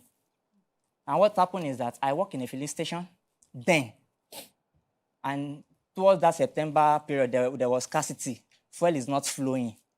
So that day, I called her that, babe, please, you will need to go to your mommy's place because of your work. You know that in your mommy's place, there is a car that used to take your mom and your sisters because they work in the same office. Your mom and your sisters, there is a free car that take them to the office. Please, you will join them. Just for 3 days because my manager told me that they'll be bringing goods. That night was on Saturday. They are going to bring it on Wednesday. So I told her to go. So by Wednesday, when I work, I call you to come home and so that's how we've been roughing it. So she agreed. But that same day, around 4 p.m. in the evening, we had an argument. So I was like, tomorrow you are going. If you go, I will have rest of mind. And I will even pray. I need to pray, I will pray. So but the argument continues. So he called her mom immediately. Hello, mommy. Solomon started again. I was like, why will you be calling your mommy on the issue that you can even settle? If you have an argument in the midnight, you call your mommy. If you have an argument in the day, you call your mommy. Why are you like that? So our mom called us that we should come the next day. And I said, okay, no problem. But I would say, fortunately, my manager called me that very night that they brought the goods that I should resume on Sunday. And I told her that they brought the goods, no need of you going to your mommy's place again. But they said that if you go on Sunday, because her mom have called her to come. Okay, fine, go. Then I went to work. Please, ma, let me just... And when I came back from work on Sunday, I asked her that, what is the discussion you and your mom had? So she said that, I should not worry, that it's just a normal, that I should not, you do not need to see anything. It's okay, no problem. So that week, I saw that she changed, as in, if I tell her something, as in the bad vibe, now as in it increased. If I say if you want me to go, tell me, if you want me to go, this, that. Babe, what you are talking is quite different from me. Are you threatening me? Is it because you know how much I love you? Because I always proclaim my love. I don't have friend. I don't have, even because of Awala, the place I'm living, this is my 3rd year there. She left my home December. My mom did not use one day like this to come to the house just because of her. None of my blood brothers came to that house just because of her. I'm backing my family and I'm embracing you. Anytime I go there, they'll be telling me this and this and this. See, I've married her. That is my cross. I can't have 2 wives because you know that I have a call. Do you want my first wife to be a choir and my second wife to be an usher? No. I have a call. I love my wife and I want her the way she is. I will pray God will change her. So that week, on the 15th of September, that was Friday, that same week, that was Friday, she just woke up, dressed up. I'm going to work, but I'll be coming on Sunday. Sure, as in, I don't get. What's the meaning of that? My friend wants to do wedding. You didn't tell me anything. You woke up this morning and you are telling me that your friend wants to do wedding, that you are not coming, you are coming on Friday. Even if you are going today, this night, we are having bridal shower. Tomorrow, after the party, all of us want to do party after party. As in my own house. She now said that, in your house, how? Even if I call my mom will just make jest of you. Who are you? You that, hey, you. I was like, oh. So definitely, they've said something about me the time she went there. Because the bad vibe, it was so much. But I'm holding myself. So. Ifedayo, calm down. So she went. Okay. So she went to the party. And after that, on Saturday, I called and lumber throughout, switch off. Okay. Sunday morning, I dressed up for church. She took my daughter to her mom. I dressed up for church. I went to church. When I get back home, I met her at home. And I went inside to lie down to go and study my Bible. Because after church, there are some verses that I can't read while preaching, just to not miss the message. So I went back in. As I was reading my scripture, before I went to church, I posted something on status that God bless the woman that give me joy. God bless the woman that give me peace. Can't love you less. That's what I posted. And I went to church. When I came back, I was lying down on the thighs, reading my Bible. She was outside. She just came in. I remember something. And she sat on my head, started slapping my head. What do you posted? So there's another woman. You know I'm not giving you joy. You know I can't give you peace. I was like, and you are saying this. You know you can't give me joy. You know you can't give me peace. And I look at that babe. She was still sitting at my back. And I look at her, that babe. This is the Bible, this is the word of God with me. I swear, I have no woman in my life. I am preferring to you. And she stand up. She now went to cry. I'm the one giving you problem. I'm the one giving you issue. Every problem is me. And you have changed. You don't even argue with me again. You're just looking at me. She started crying, and I go ahead and that. You know I've changed. I need to change. Hey, but it's easy for you to change now. It will be easy for you to just bring your mind to one place that this is your home. You have nowhere you are going. This is your home. And things will be fine. I will try. And we went back to our normal life. So that week, from Monday, that was Sunday. On Monday, she came back home. One pastor came to me. He said, you are not compatible. He said, that is why I'm not giving you joy. The person that wants to give you joy, the pastor said, stay on mountain. That you need to go and pray at the mountain. I made the woman there. The woman is there. Maybe because I'm giving you problem. That is why I'm not I'm not giving you joy. Maybe if I meet the man of my own, I will give the person joy. I was like 16 years, 6 years. Now we want to go and be praying about, are you compatible or not? Tuesday, the same thing. Wednesday, the same thing. So that week, our mom now called. Our mom called me that I should come to their house, that she wants to see me. And I went on Sunday. Both of us went to our mom. So our mom was like, I want both of you to fulfill destiny. And this, we are not compatible, that we are hearing is too much. You both need to go to the mountain to go and pray. Maybe you are both compatible. And I answered her, Mom, this is 6 years. Is it now that we want to go and pray for compatibility? If there is something we need to fix, you help us in fixing it. So she was like, destiny is the key. Destiny is the key. 6 years, you guys have been struggling. No money, no car. We have not built house. So you have not built house. Destiny is the key. Fine, destiny is the key. I called my mom. My mom, they say destiny is the key. 6 years in marriage with all my sufferness on her. I was like, let them do what they want to do. Because that is my own mom. My mom doesn't argue. Fine. She now said that she will be leaving my house. It remained a week for that month to go. So he stayed with me for that 1 week. That let's stay together. September 30th, I will leave. Okay, no problem. The plaintiff, Olale Solomon, and his baby mama cohabited for about 6 years. Solomon claims that Blessing made an open confession to sleeping with other men while under his roof. Eventually, the two lovebirds separated, and the defendant is currently pregnant for another man. The plaintiff alleges that access to his daughter has been restricted since Blessing moved out of his house. He is in court to seek redress. Judge Fumi wades into this matter. I liked your point. So, we have two cases together. Yeah. So I liked what you are addressing. Let her respond so that she can narrate. Now, she now went as in she left the house on 30th. After 3 days, she called me. One of us said that you used Jazz to marry me. Me? You? No, as in, no man, if you see us, you can't say like that. He said, it is what the affair said. And instantly, I called her mom. Hello, ma.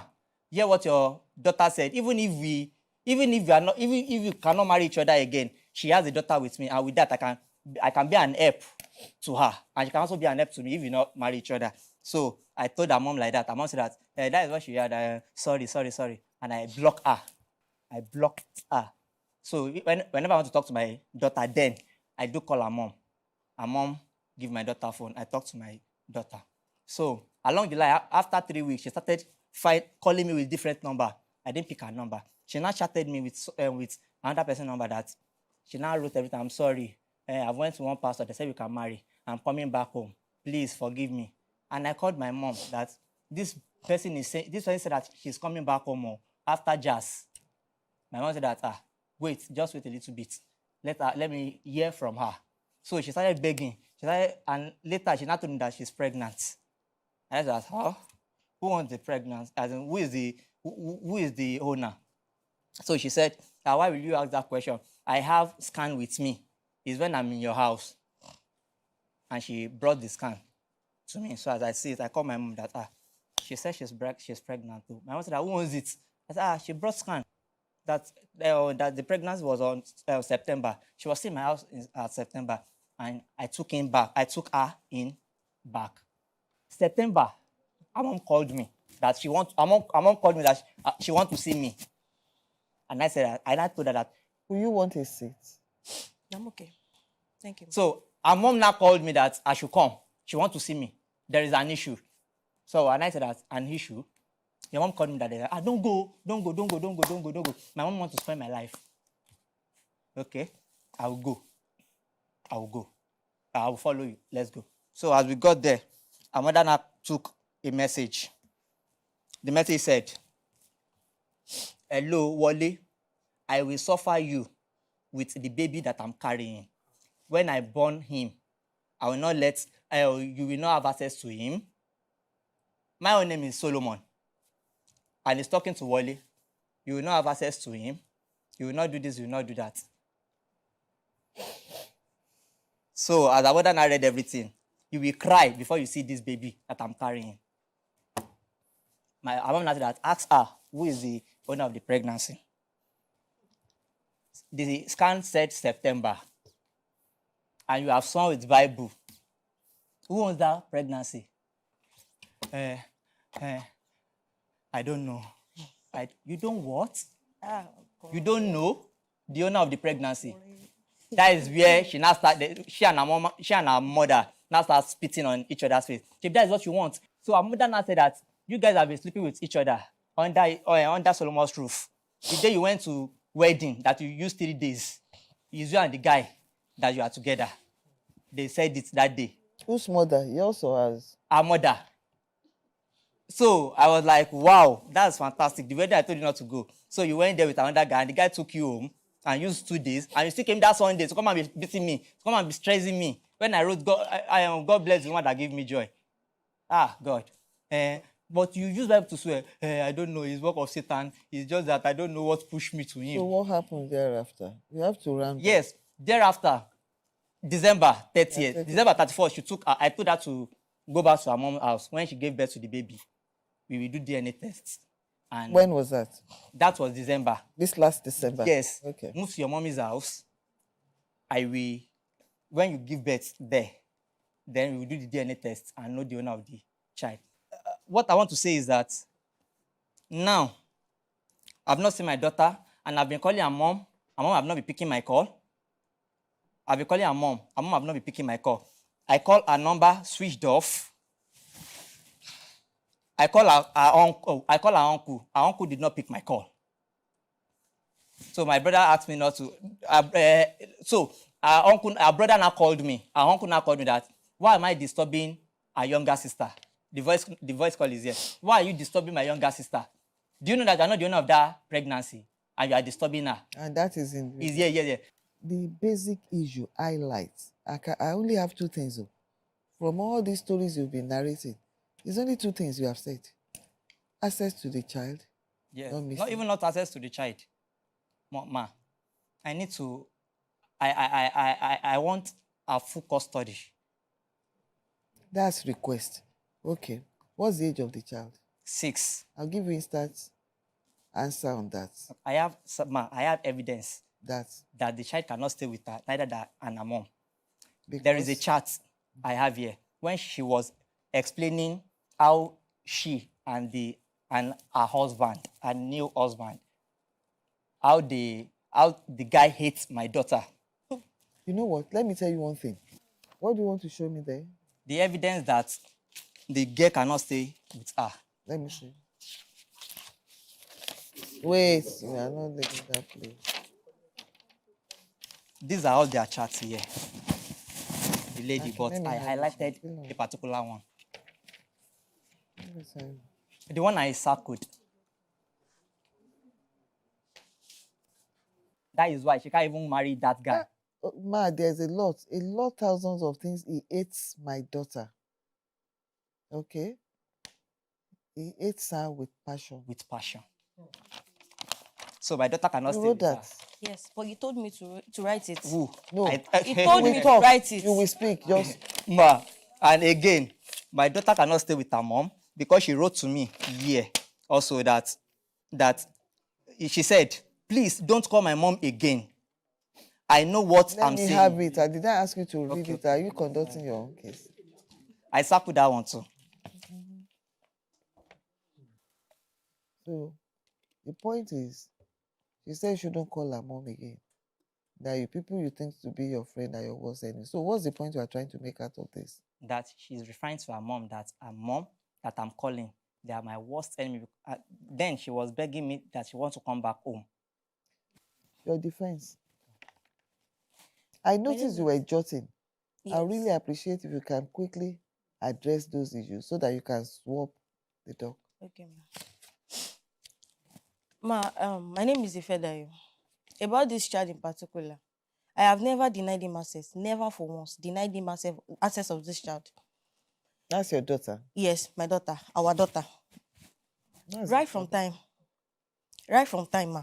This child, since the time this child was a year, till 3 years old, She has been with my mom. We took her to my mom in Ibadan. Because I'm this type, I work from morning till night. I work from 7 o'clock in the morning. I need to get to my work latest by 8. I will close by 6. So before getting home, it will be around 7 o'clock or 8 o'clock. That has been my normal regular routine every day.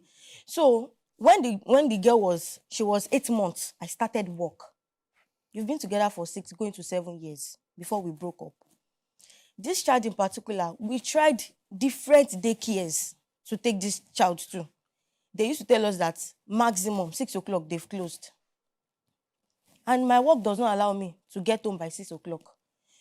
So there was even a particular lady, she will help us take this girl home, but it's risky. We did it for like 3, 4 months or 6 months. We had to stop. Then I told him, I said, let me take this girl to my mom in Ibadan. His brother knows. Then we took the child to my mom. My mom is also here. She was with my mom for going to 3 years. Just within 6 months, the first 6 months of us staying with my mom was the last 6 months that we sent money to her. And in fact, to be precise, not we, I carry over 80% of everything in the house, and it does nothing. I will go in the morning and I will come back at night. Fine, he might be saying it that he's assisting me in house chores. I cannot lie against that. He has told a lot of lies against me, but I will not do that. I will not lie against him. He's a big liar. Fine, I agree to that. He used to help me in house chores, but it's because I will go from morning till night and he does nothing. Is it that he works within 2 months, he will lose his job. He will stay at home for like 6 months before he will see another job again. So directly, indirectly, I will call him most times, please, let me do the dishes before I come back. I will get home. I've gotten home around 10 to 11 before, all in the name of work, traffic. And any money I earn, any salary I earn, I use it to fix everything in the house. I've been doing it for the past 6 years. I don't have any savings. For the past 6 years.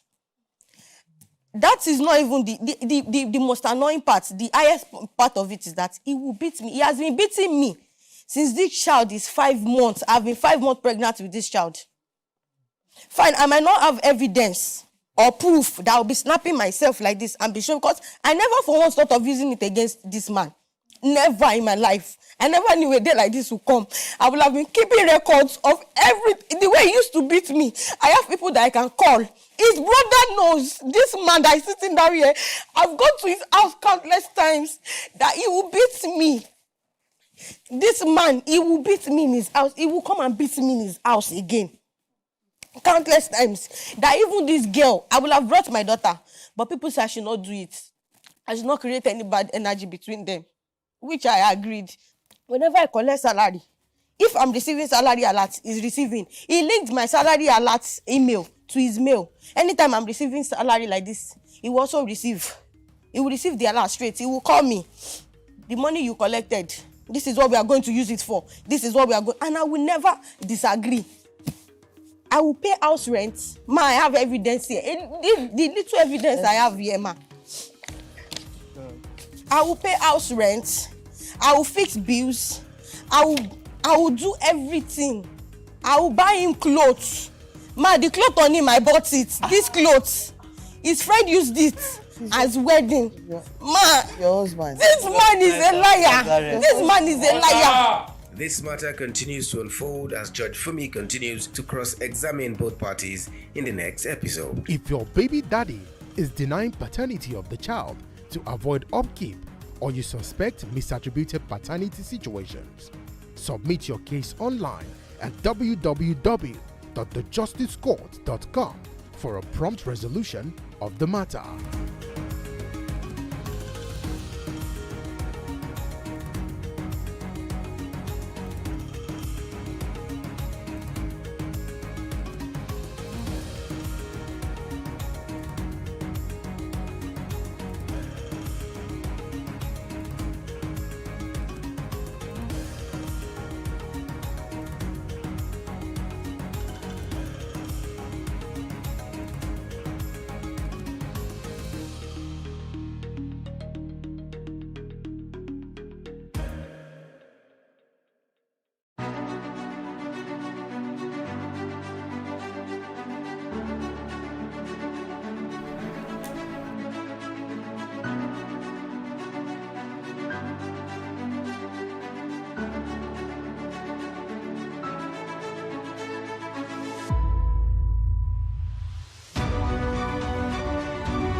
Hello and welcome. I'm Emmanuel Olububukun and this is the news update. Michael Linen, a leader of the End Bad Governance protest in Abuja, has been arrested by the Department of State Services, DSS. Was arrested at his residence in the upper area of the FCT at around 2 a.m. on Monday. Director of Mobilization, the Take It Back movement, Damilare Adenola, stated that Lenin's house was raided by the DSS and demanded his immediate and unconditional release. Lenin had criticized President Bola Ahmed Tinubu's broadcast, claiming that Tinubu's address was out of touch with reality in the country.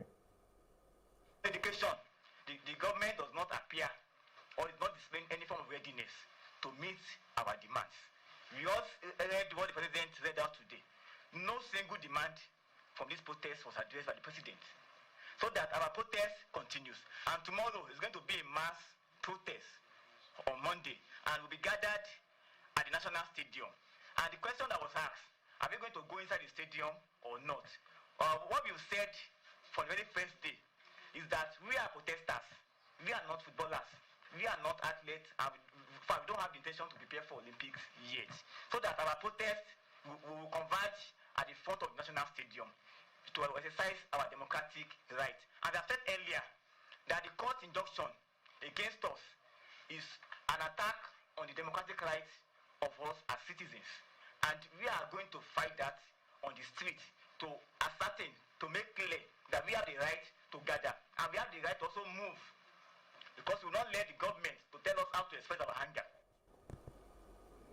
Now, the Plateau State Governor Kalemu has imposed a 24-hour curfew in Jos and Bukuri metropolis due to reported cases of looting by hoodlums in the Bauchi Road community and Zulu Junction. The governor, in consultation with state security agencies, emphasized the curfew's importance to the safety and well-being of all citizens and directed security agencies to ensure its total enforcement across the metropolis. Mutwang warned those planning to unleash further terror to desist immediately or face the full wrath of the law. He also called on security agencies to remain vigilant and proactive in their duties to prevent potential disruptions to law and order. Mutwang has expressed gratitude to the citizens of Plateau State, particularly the clergy and imams, for their unwavering support of government policies and programs. He also urged everyone to continue upholding the culture of peace as they work together to build a united and progressive plateau. Now, amid the widespread protests across the nation, the Moa State Governor, Ahmadu Fintiri, has now addressed the pressing issues of hunger, poverty. Now, in a televised address from the government house in Yola, Fintiri acknowledged the reasons behind the demonstrations and appealed to protesters to suspend their actions. He assured that its administration is committed to inclusive governance and taking significant steps to addressing the challenges faced by the people. Is the constant reminder that it is not enough to tell the citizens we have had, must be seen as doing the needful in providing solutions to citizens' concern. Some of the demands of the protesters, as genuine as they are microeconomic policies issues that can only be addressed by the national government. This is the reality of our federal structure and constitution.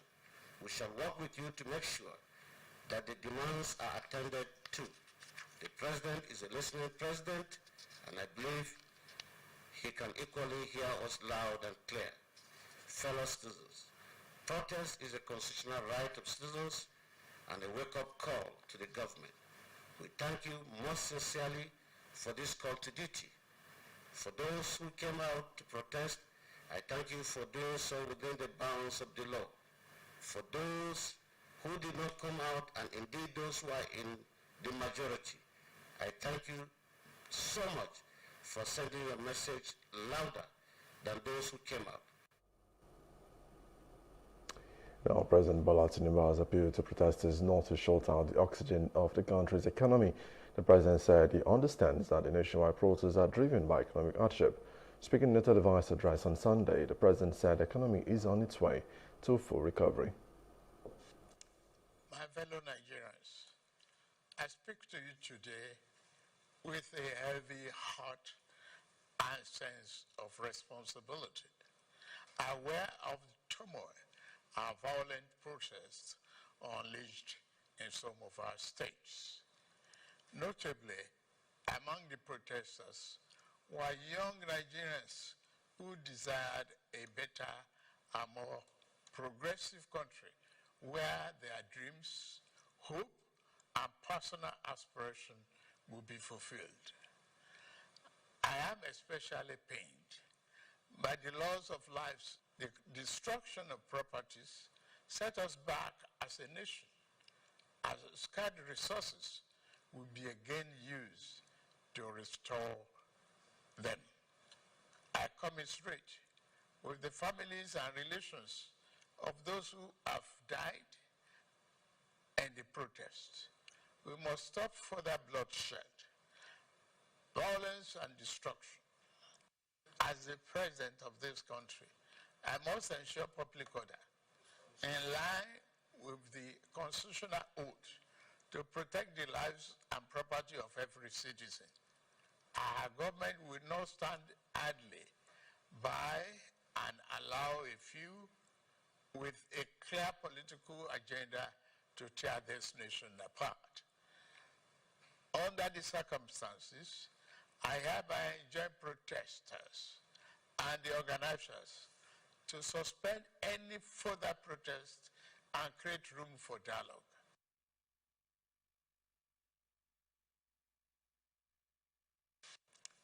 My fellow Nigerians, I speak to you today with a heavy heart and sense of responsibility, aware of the turmoil and violent protests unleashed in some of our states.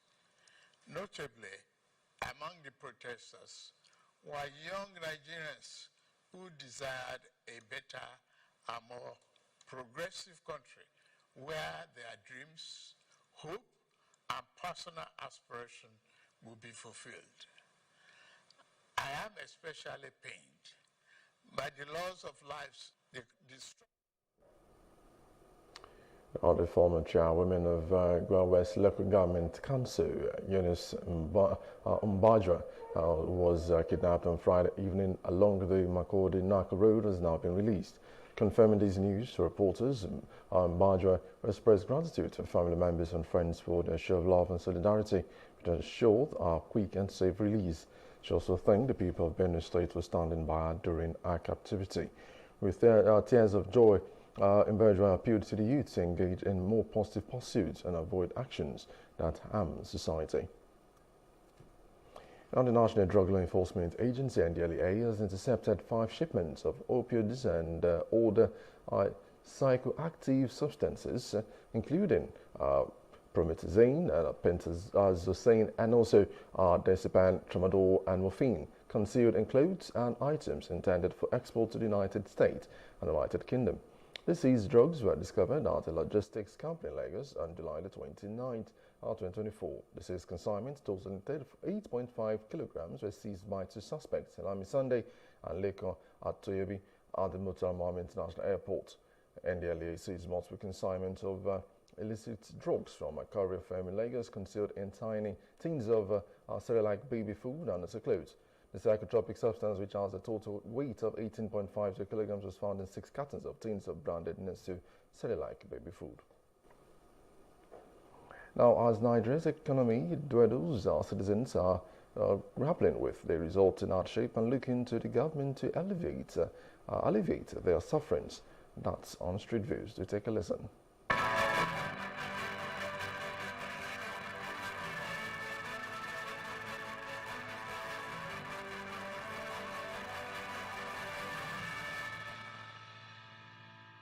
When I go to the market, things are very cost. Everybody is complaining. The hardship is too much.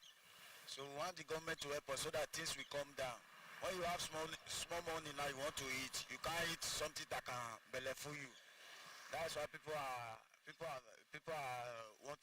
want to protest. When things come down before that Monday, nobody will come out to protest again now. So even a blind man that doesn't see, but he has the feeling, knows that things are not better. And the way I'm seeing it, our government are not doing anything and it can be better. You and I know that things are not getting better. And we do have to pretend. We have to be factual. When you have a good father should listen to you. A bad father brought out a rebel child.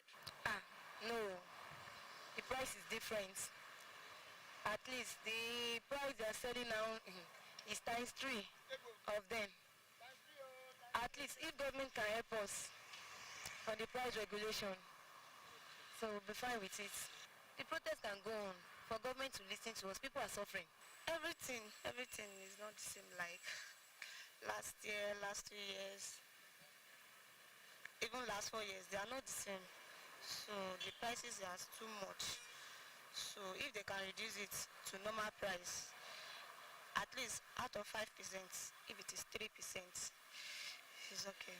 The price of the commodities is so high to the level whereby what you are earning before is still remain how is it. Then the price of our commodities in the market is multiple times 3, 4, like all like before. As a citizen of Nigeria, I have right to talk. That is, I am in support of peaceful protest. Price of rice, price of gari, price of whatever it is, everything is expensive. The price you get today is different from the one you get tomorrow, and it's not getting lesser, it's getting higher by the day. I feel the government should do better because it is whatever it is that those people get that they sell back. So I don't blame the people, I blame the government. The government should do better. If fuel is okay, I feel people won't inflate price.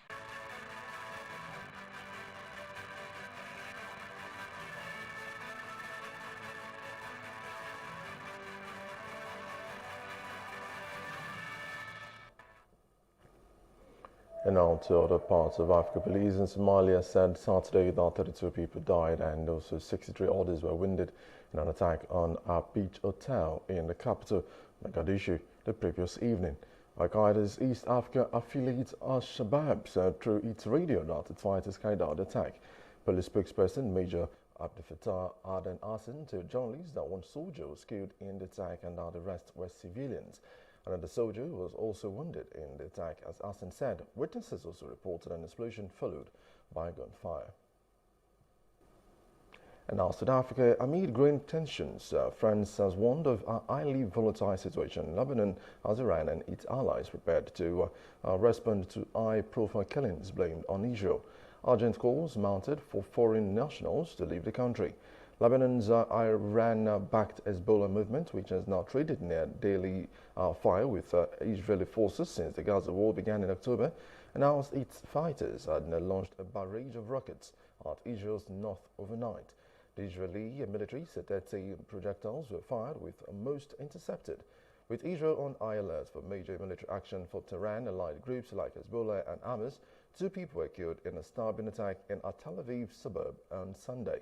The Palestinian assailant from the occupied West Bank was neutralized by police and pronounced dead at the hospital. And on to business. The National Union of Road Transport Workers stated that the federal government has not fulfilled its promise to have transporters convert their buses to CNG to minimize the effect of the removal of petrol subsidy on May 29, 2023. The NURTW spokesperson, Segun Falade, told reporters on Friday it was going to be in phases. 1,000 buses was supposed to be available first.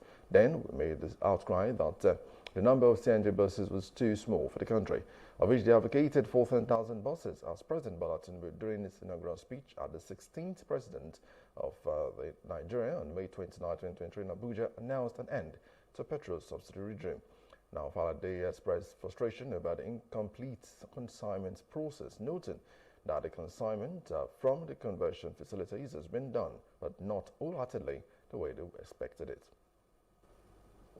And in entertainment, controversial Lagos socialite Idris Okuneye, popularly known as Bobrisky, has been released from prison after serving a 6-month sentence for mutilating the naira.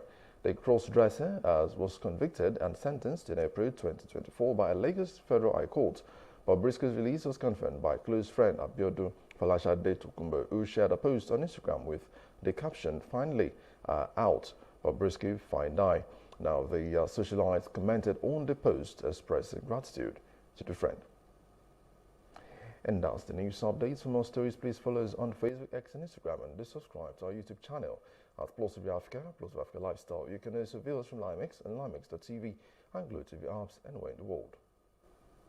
I am Emmanuel Olububokum. Many thanks for watching.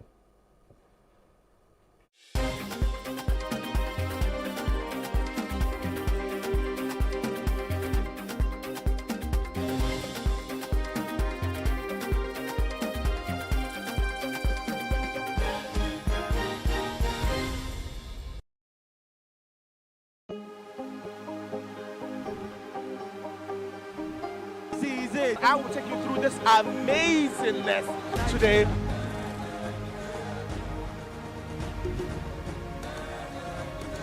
Welcome to Plus Trending. I am Booking November, your host, saying thank you for joining us on today's episode. Welcome back. It's tea time on Plus TV Africa. Practice makes perfect. I'm not perfect yet, but I'm a lot better than I used to be. He's a king. He's entitled to marry 100 if he wants to.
Many people are often in psychological conflict between individuality and societal expectations. Thus, due to not knowing any better, or sometimes out of the audacity of thinking that they do, many tout these norms and expectations as the one single version of the truth. Oftentimes, we are judged by them, driving many to sacrifice the happiness they can attain as unique individuals for the rule of society that do not really matter in the grand scheme of things, and that many do not even sincerely follow themselves. Well, here's what I say. Flout their tout. A wise person once said, "Don't base your decisions on the advice of those who don't have to deal with your issues." The fact that you have remained single for a long time, especially if you're a woman, is often viewed as some kind of stigma in many parts of the world, even in the so-called liberal parts of society. But I'm here to tell you that regardless of what your relationship status is, and in fact, and now I'm ad-libbing, irrespective of what your status, your age, your phase of life is, you are in an enviable position because you have the opportunity to write a new script for yourself, to create a beautiful, wonderful, and fulfilling life. So no, do not keep your head down. That is the last thing that you should do. Do not compare your life to others. You have no idea what their journey is all about, Woody Hayes said. My name is Adefunke Adeyemi, or Funke for short.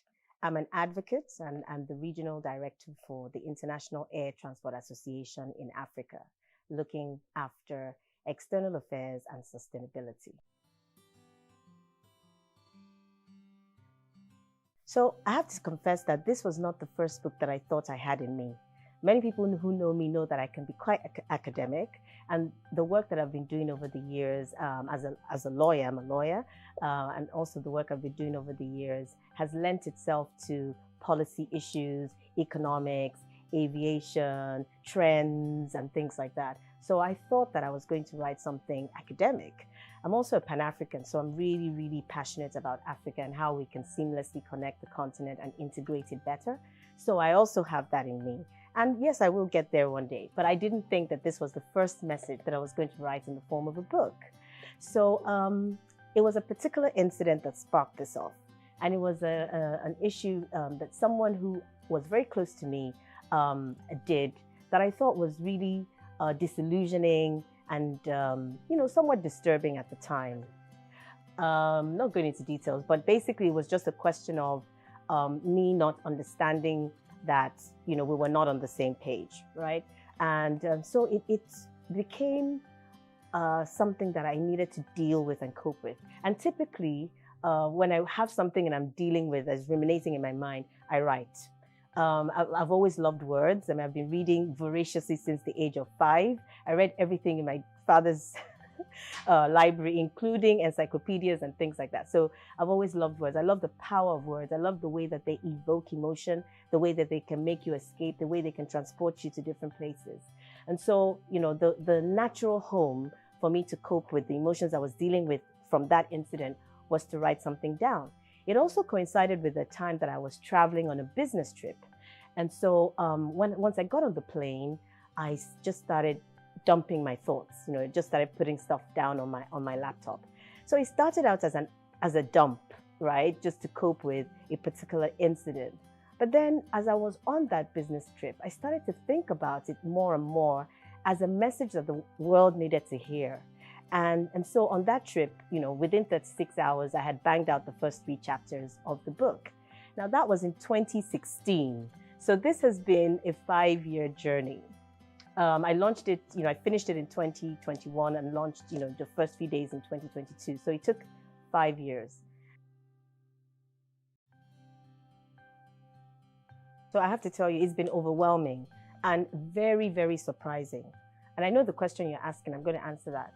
But it's been overwhelming. A lot of people who have read the book, even the most unlikely people. I was just telling someone in the store before we started that a 79-year-old woman, my friend's mother, read the book and said, wow, I'm so excited by this book. And it's inspired me to pick up my life again at 79.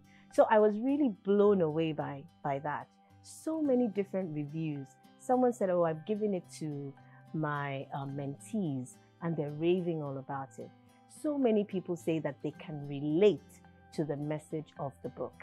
And now, so to your question, the simple message of the book is this, that no matter what age or phase or stage or relationship status you're in life, it's incumbent on you to, first of all, be unapologetically yourself.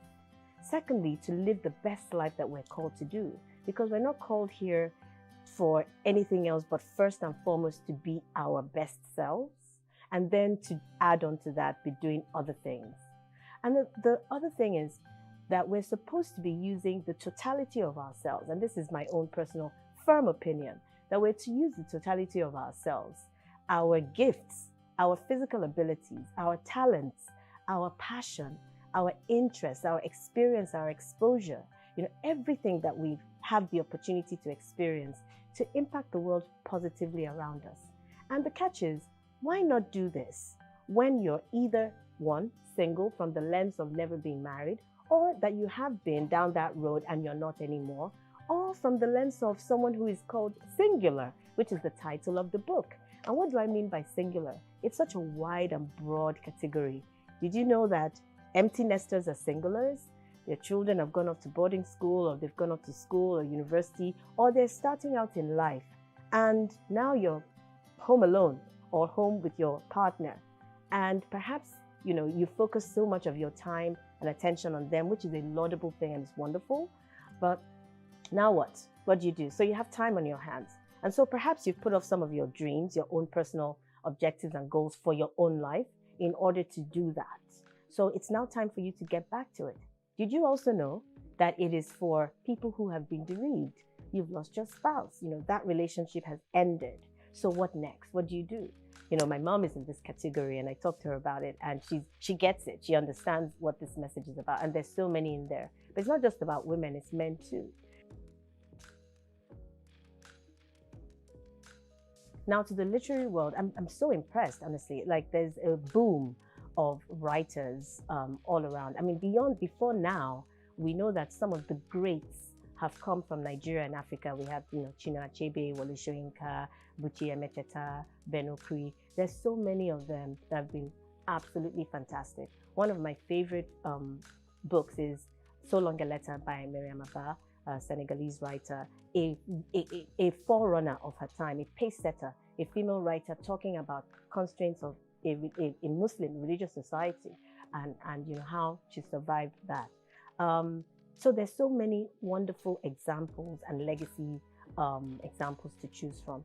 But more recently, there's been so much going on in the literary space. And I think we have some of our very prominent writers to thank for that. Like Chimamanda Adichie. She's done a great job putting writing by women and writing by Africans on the global stage. And I think that's really opened the door for a lot of people to think, well, I can do this too. If I feel like this is a passion for me, or this is something that I'm interested in, then I can do it. So there's a lot of inspiration out there, but there can be a lot more. I know that so many people have stories within them that they want to tell. A lot of people don't know how to go about it. And I guess the message there is, you just start with your thoughts. Don't worry about the words, don't worry about format. Just start with putting your thoughts down, and then you can start to create, the structure around it. But if you have a story to tell inside you, go for it. Star phone switch on, light on. Pressing command for internal. Expectedly back, TW. Still same pressure. Easy on 55. To your nav state with back and it's perfect.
Hello and welcome to VOA's Red Carpet. I'm Jackson Vunganyi.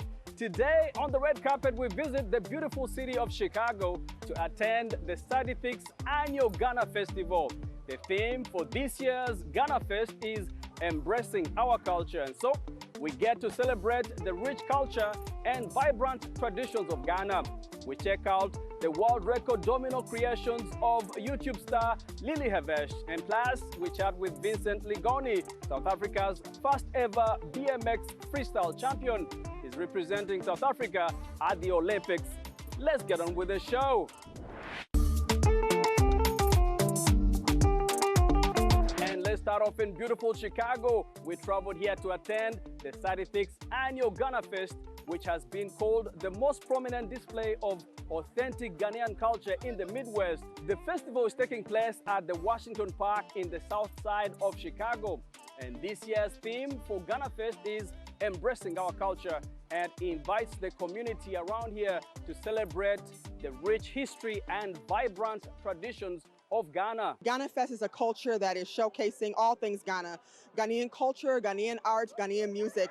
It's been around for 36 years. As we all know, that Accra is a sister city to Chicago, so there's no other better place than to have it in historical Washington Park. And we are excited to be here, inviting everyone to come and embrace with our culture. That is our theme this year. There used to be 10 regions in Ghana, but now 16. So every tribe is represented among the chiefs and queen mothers. And you see the richness of the culture. So guys, one of the prominent features here at Ghana Festival, something that I really look forward to aside from the food, is the fashion. And we know Ghana is known for its vibrant colors, rich culture. We have the designer here of Sambra Fie. Hey, what's up, man? Oh, nothing much. Talk to us about your fashion house. So Sambra Fie means come back home originally. So we want to tell people that come back home.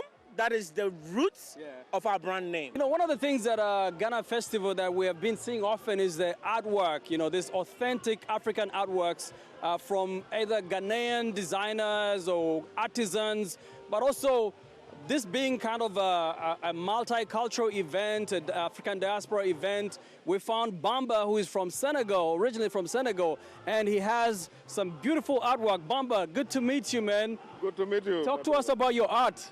My art, part of it is from Ghana, from all over Africa, Senegal, Nigeria, South Africa, and be part of these events make me very proud. It's not only about money, but it's about the participation of Senegal. So one of the most popular accessories, especially for women in Ghana, are beads. And here we're here with a bead maker, designer, Latifa. Latifa, how are you? I'm good. Good to meet you. You too. Talk to us about your beads here. Waist beads is originally from West Africa, especially we Ghanaians. Ghanaian women, we like a lot of waist beads around our waist because when you are in the bedroom, that shows the difference between the man and the woman. These are the crystal ones, and in Ghana we call this sanchek. Yeah, so it means if you wear these beads and your man sees it, oh my God, he's gonna sign the check. Okay. Yeah, yeah, sign check.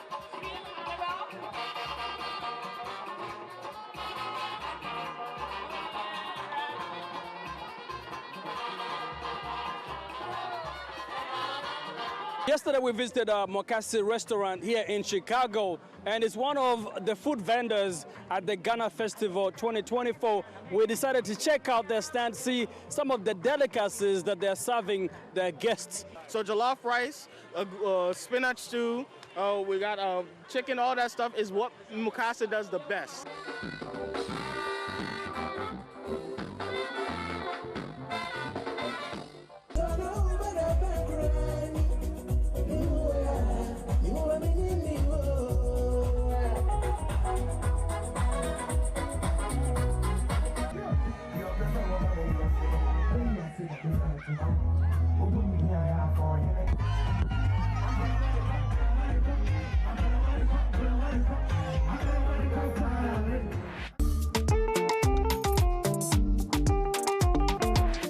still in beautiful Chicago, enjoying the food and the fashion and the culture here at Ghana Festival 2024. But let's go to Paris in France, where the Olympics are currently underway, and check out South Africa's Vincent Ligoni, who will represent his country at the BMX freestyle event.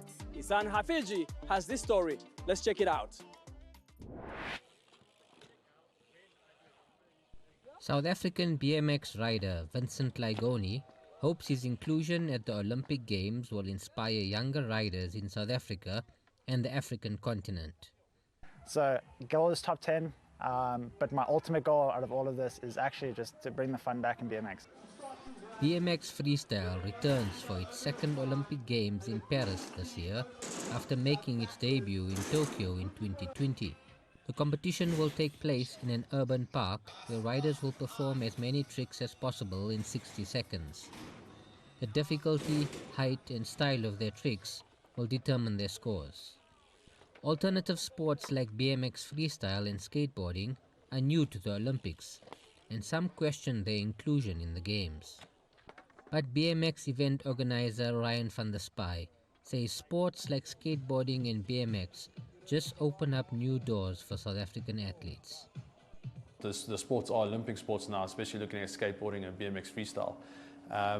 The biggest issue I think we have here locally is there's not enough facilities. So there's not enough facilities for riders and skaters to train on, get used to the competitive background of the sports.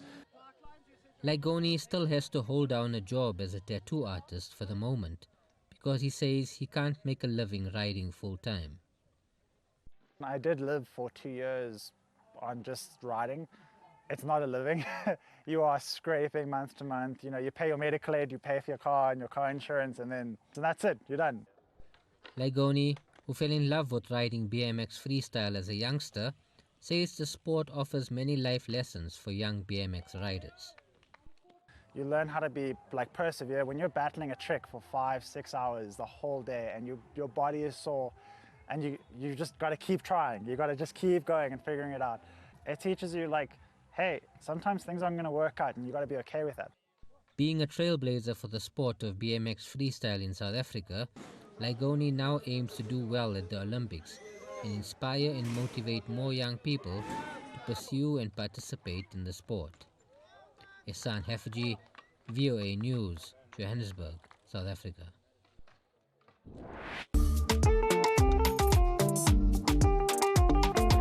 YouTube star Lily Havesh has been mesmerizing viewers with domino creations for 15 years. And last weekend at the National Building Museum in Washington, D.C., she completed her most ambitious project yet. She brought down an installation of 100,000 dominoes and set a world record. Maxime Adams has the story.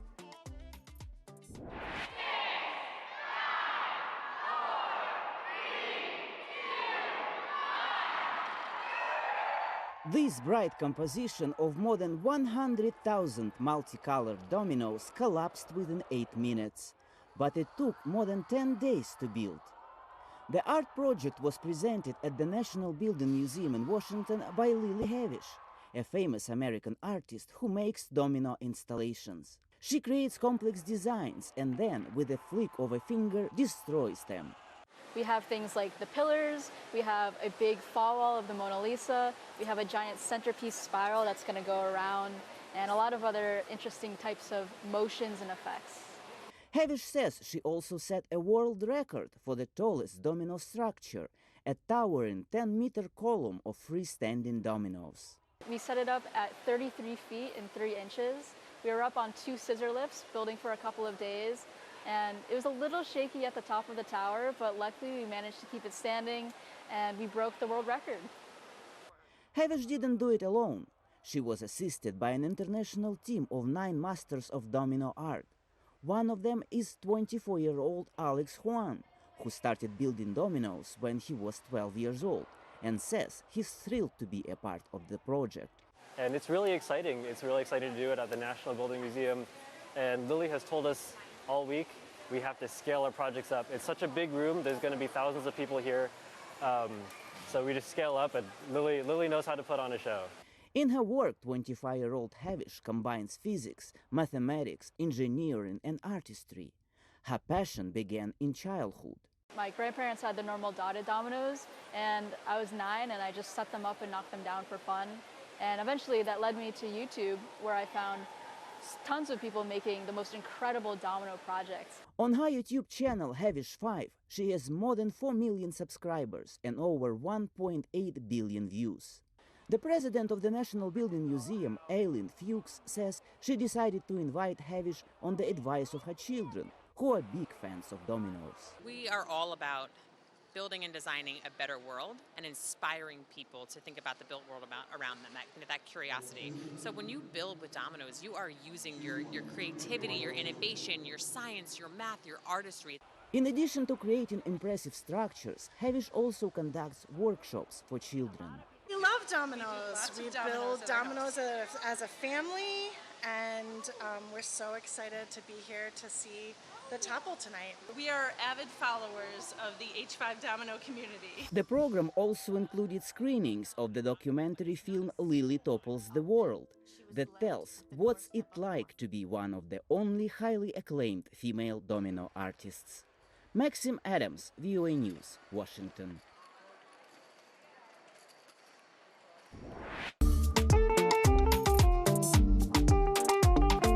Nigerian singer Yemi Alade talks about the release of her new album on July the 26th, her collaboration with Beyoncé on Black is King, and her connection to France as she prepares to play the Zénith in Paris in September. Let's check out.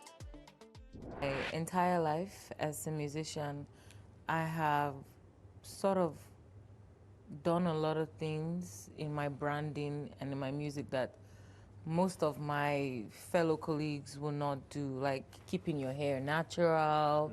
Sometimes I don't show up with makeup. I mean, I live a very easy, simple life. So I've just been rebelling against the status quo, what people expect. I decided to turn back the hands of time. I decided to go back to the beginning of Afrobeat and the music and the sounds I enjoyed when I was a kid, the music that was played at the parties. I wanted to bring that back to 2024, and that's what I did. I rebelled again. Beyoncé is loved by so many, and she's one of my role models as well as a kid. I grew up listening to her music, dancing to her music, and when my team got an email from Parkwood, they didn't believe it was her. They thought it was, you know, some kind of mistake or a scam or something. But when they showed me the email, like, it's not a scam. That is the name of her company. It's her company. Respond. I just want to say that it was a dream come true, and it was a big honor, and I'm even more proud of her because that was her, like a love letter to Africa. Like a recall to her roots, and I just really feel very loved and appreciated to have been on that project with her, to shine that light on Africa. Well, I am the girl next door, honestly. I feel like I'm Superman, because Superman he'll be in the office with his glasses, and next thing, dun, dun, dun, dun, Superman, he switched up, and that's me. I'm the girl next door, and next thing when I'm on stage, I'm on fire. And the minute I'm done with stage, I'm back to being me. So yes, I am the girl next door. That's the truth. Thank you for watching VOA's Red Carpet right here at Ghana Festival in Chicago. I'm Jackson Vunganyi. For more entertainment news, remember to check us out at voaafrica.com. We are also on Facebook, on Instagram, and on YouTube. Don't forget to like, to share, and to subscribe. Until next time, goodbye everyone.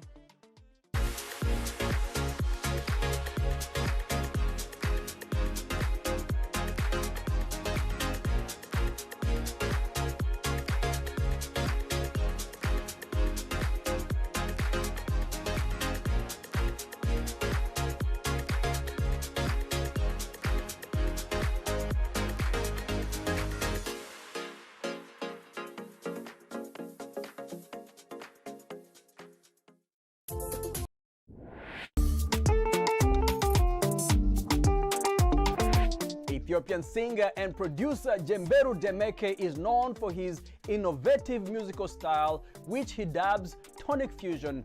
This unique genre is a blend of Amharic raps, trap music, and samples from various contemporary styles. Red Carpet caught up with him at his studios in Addis Ababa as he was preparing to release his second album, Esatuse. Let's check it out. Jemberu was busy in studio putting final touches on his album before its release.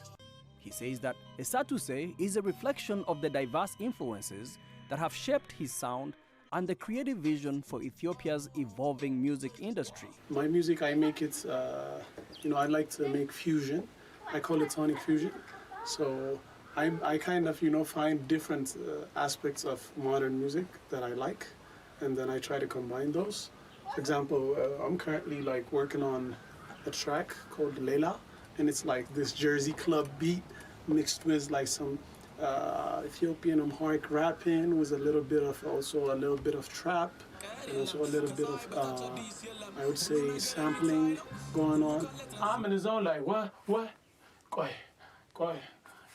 Album that I've created around that has its own meaning, its own voice, and its own, outlook, visuals, and it's part of this greater journey I call Salion, which is a bunch of characters that I have that I interchangeably I'm going to define and show to the audience, and I'm going to also use this to say that we are not all people think we are. We could redefine things, and we can push those limits and boundaries in music and in expression. Jemberu's journey into music began behind the scenes as a producer. The self-described computer geek was fascinated by the technical aspects of music production.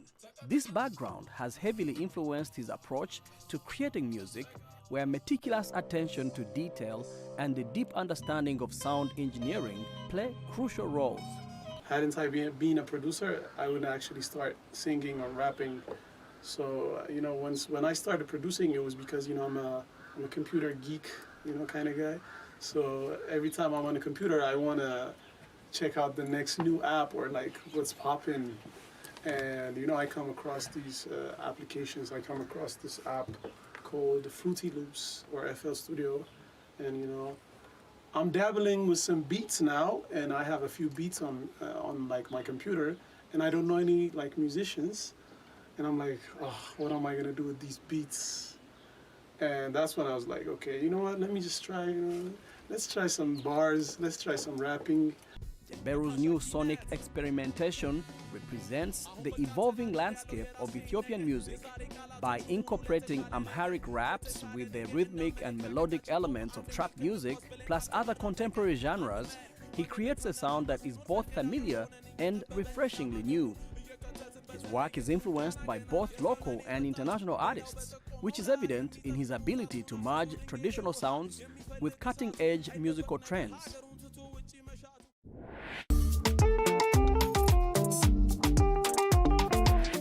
Tembelani Zondo, a young inventor in the town of Woodford, South Africa's KwaZulu-Natal province, uses recycled materials to build a car and other robotics. Zondo has big dreams and says he hopes to one day get the opportunity to make a difference with his talents. Reporter Iasan Hafeje has this story from the town of Woodford in South Africa. 22-year-old Tembelani Zondo has made a name for himself in his community for creating all sorts of interesting inventions with limited resources. The young inventor is not letting his circumstances hold him back. He says he believes he has been given a talent that he can use to change people's lives. I can create everything, anything at any time. Since I was young, I was creating things. It's a God-given talent. Tembelani made local headlines when he unveiled a car he built from scratch. Bugatti, a European luxury brand which can cost millions of dollars, is Tembelani's favorite car maker.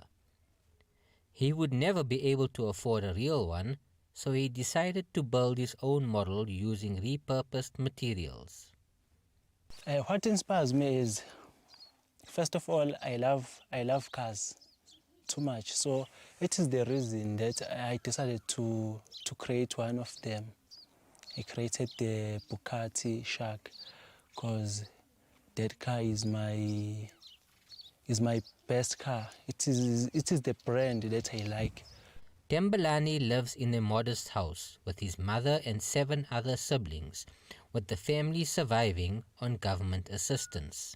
Thembelani dropped out of school in the 11th grade, saying he struggled to concentrate in class.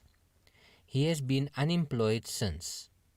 Materials for his inventions are hard to access, and he often uses recycled materials in his community. With no formal training in mechanics, Thembelani has now shifted his focus to robotics. He is working on a few new inventions, including a robotic arm which he hopes can one day assist people with disabilities.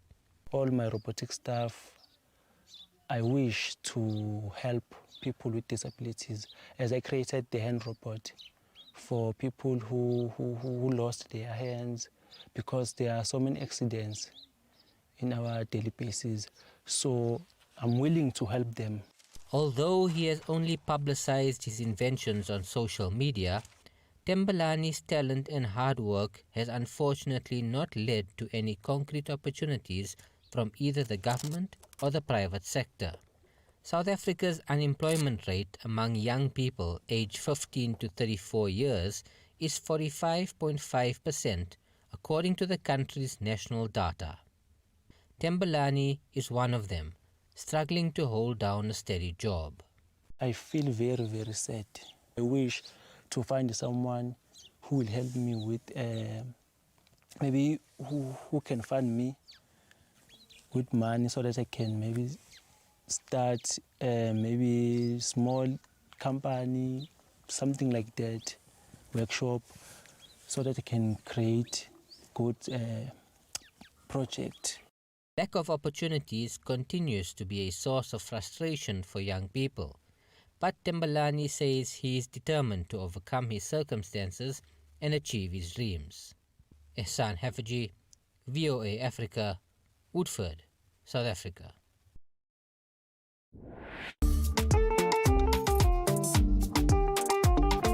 Giza Negusi, CEO of Negus Winery, is on a mission to introduce Americans to Ethiopian culture through the experience of drinking tej, also known as honey wine. With a recipe dating back to over 3,000 years, Negus Winery brings a unique and delicious taste of Ethiopia to the United States. VOA's Phil Alexiou has more.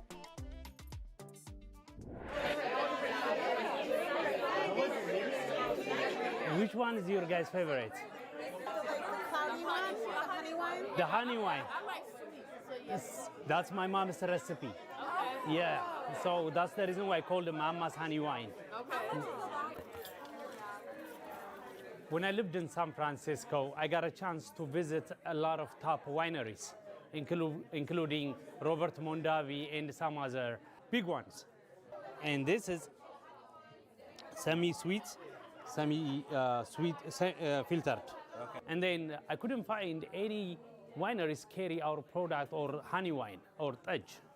So I was like, you know, it's better if I start something completely different for the people who never tried it before, something completely different, which is honey wine or tej. Tej is over 3,000 years recipe. It dates back over 3,000 years, the time of Queen of Sheba. International America. Those guys are from Ethiopia, and in Ethiopia we drink tej in the different kind of vessel. We call it brele, B-E-R-E-L-E. So they cheers each other because that's how they celebrate drinking tej. We call it tej honey wine. Yeah, so my friend Molly found it online, and she recommended it as like the first Ethiopian winery in the area. I had never had honey wine before, and I thought I really wanted to see what it was like. And it's truly been a delicious, delightful afternoon. So my mom she's very good at it. I told her, hey, I really want to start. a honey wine. I really want to introduce, but there is a big Ethiopian community in the Washington, D.C. area outside of Ethiopia. So I told her I need to move to D.C. or Virginia so that I can, start my business where my niche markets are. And also, I'll introduce for those who never had honey wine before. And Virginia became one of the top destinations for wineries down Purcellville. So I went to Purcellville and then I checked some of the wineries, and none of them had like Kerry honey wine. So this is my first time. I actually found out about this due to, I think it was a DCist profile or maybe the Washingtonian. And the wine is fantastic. Especially the honey wine, we've really enjoyed it, and no complaints here at all. We'll definitely be here again. I love that it's also bringing Ethiopian culture and drink here in Alexandria. My dream is to introduce our culture into the United States. To me, it's a big opportunity to introduce something completely different than grape wines.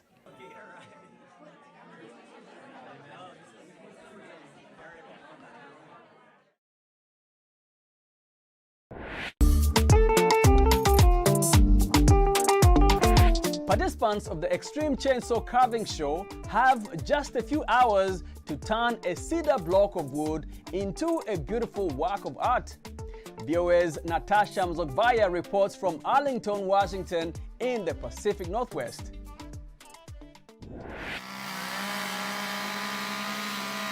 Two things strike visitors to the Extreme Chainsaw Carving Show: the sound of multiple chainsaws of various sizes hard at work, and the strong scent of fresh-cut cedar.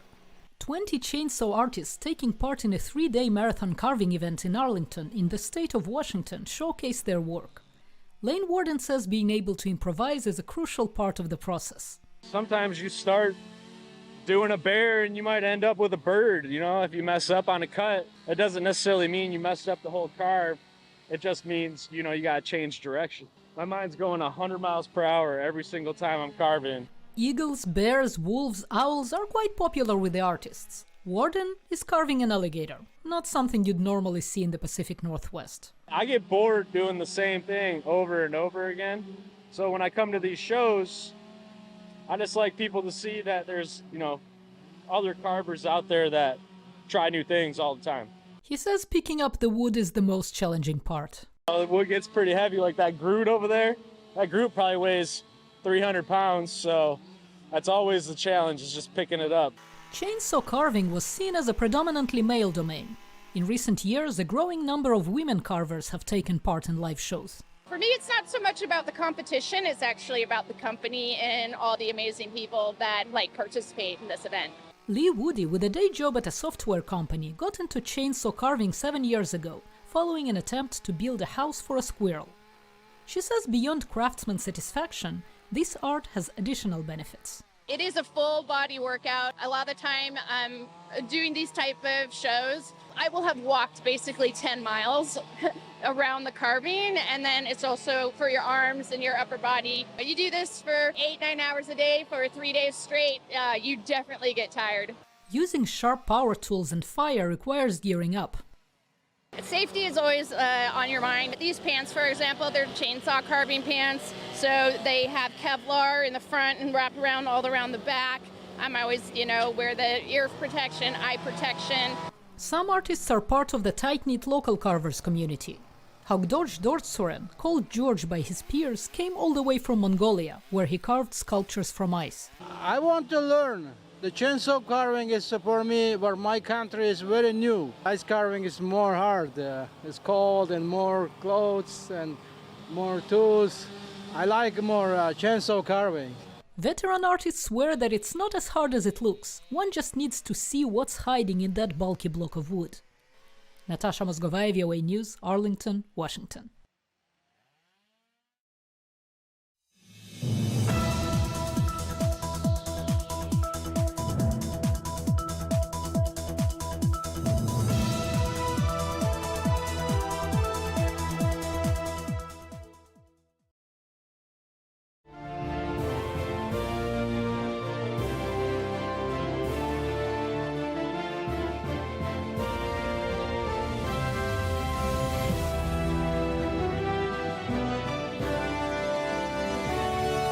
for a nationwide protest against President Bola Tinubu's administration.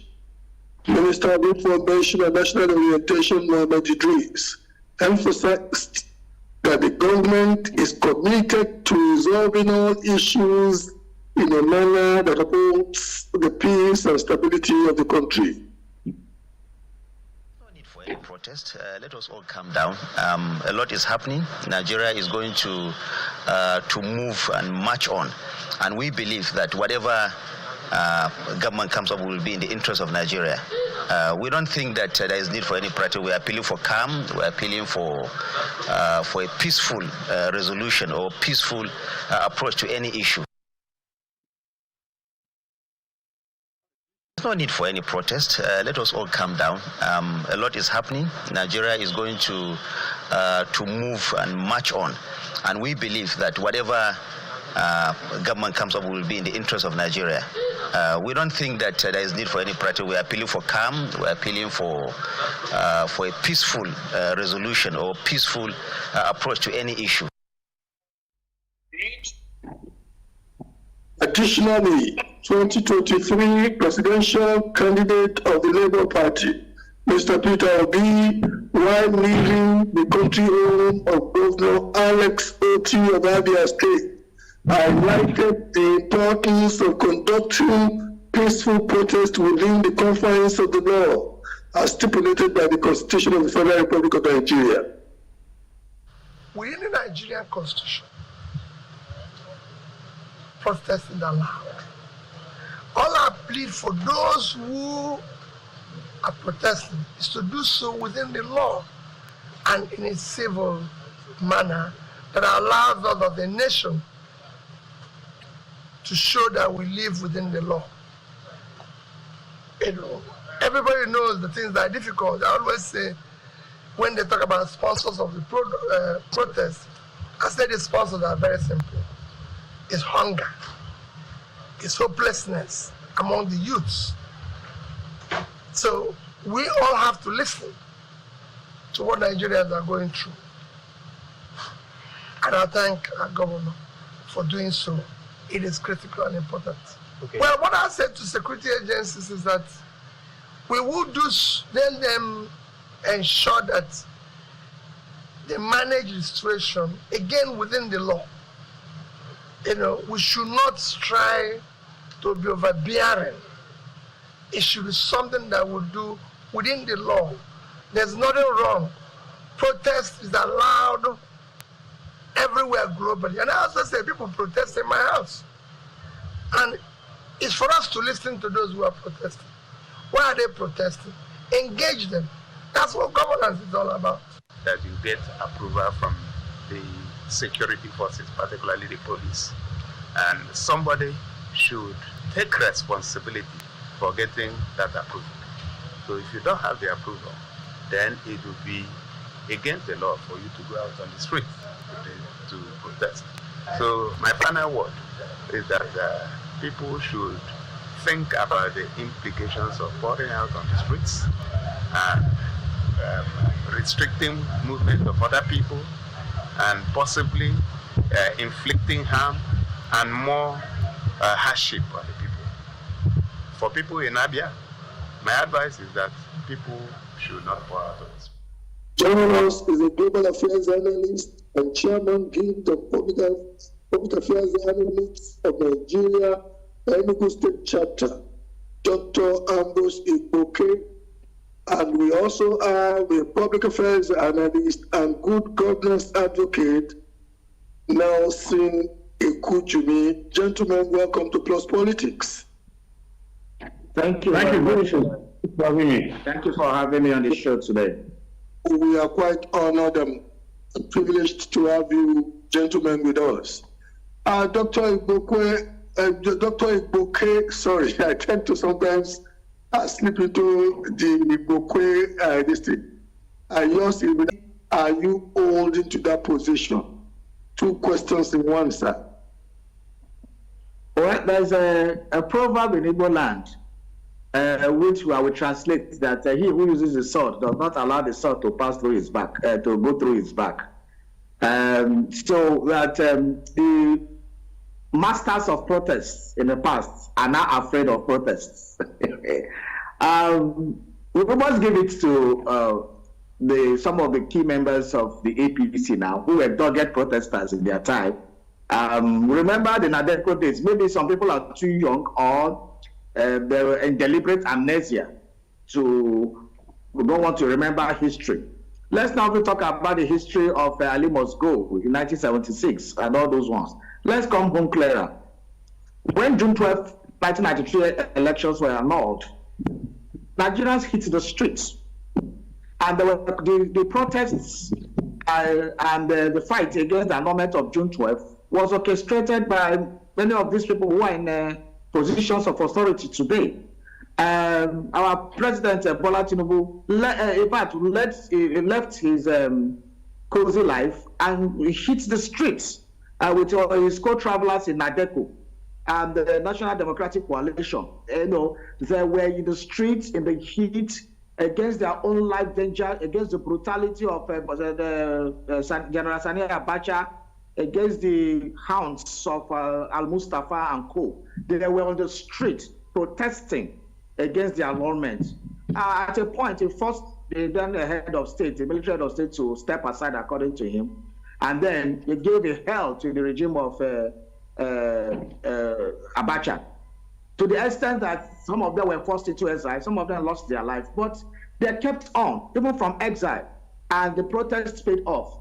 And that was what ushered in the democracy we are enjoying today, that started 29th May 1999. So let's not forget that the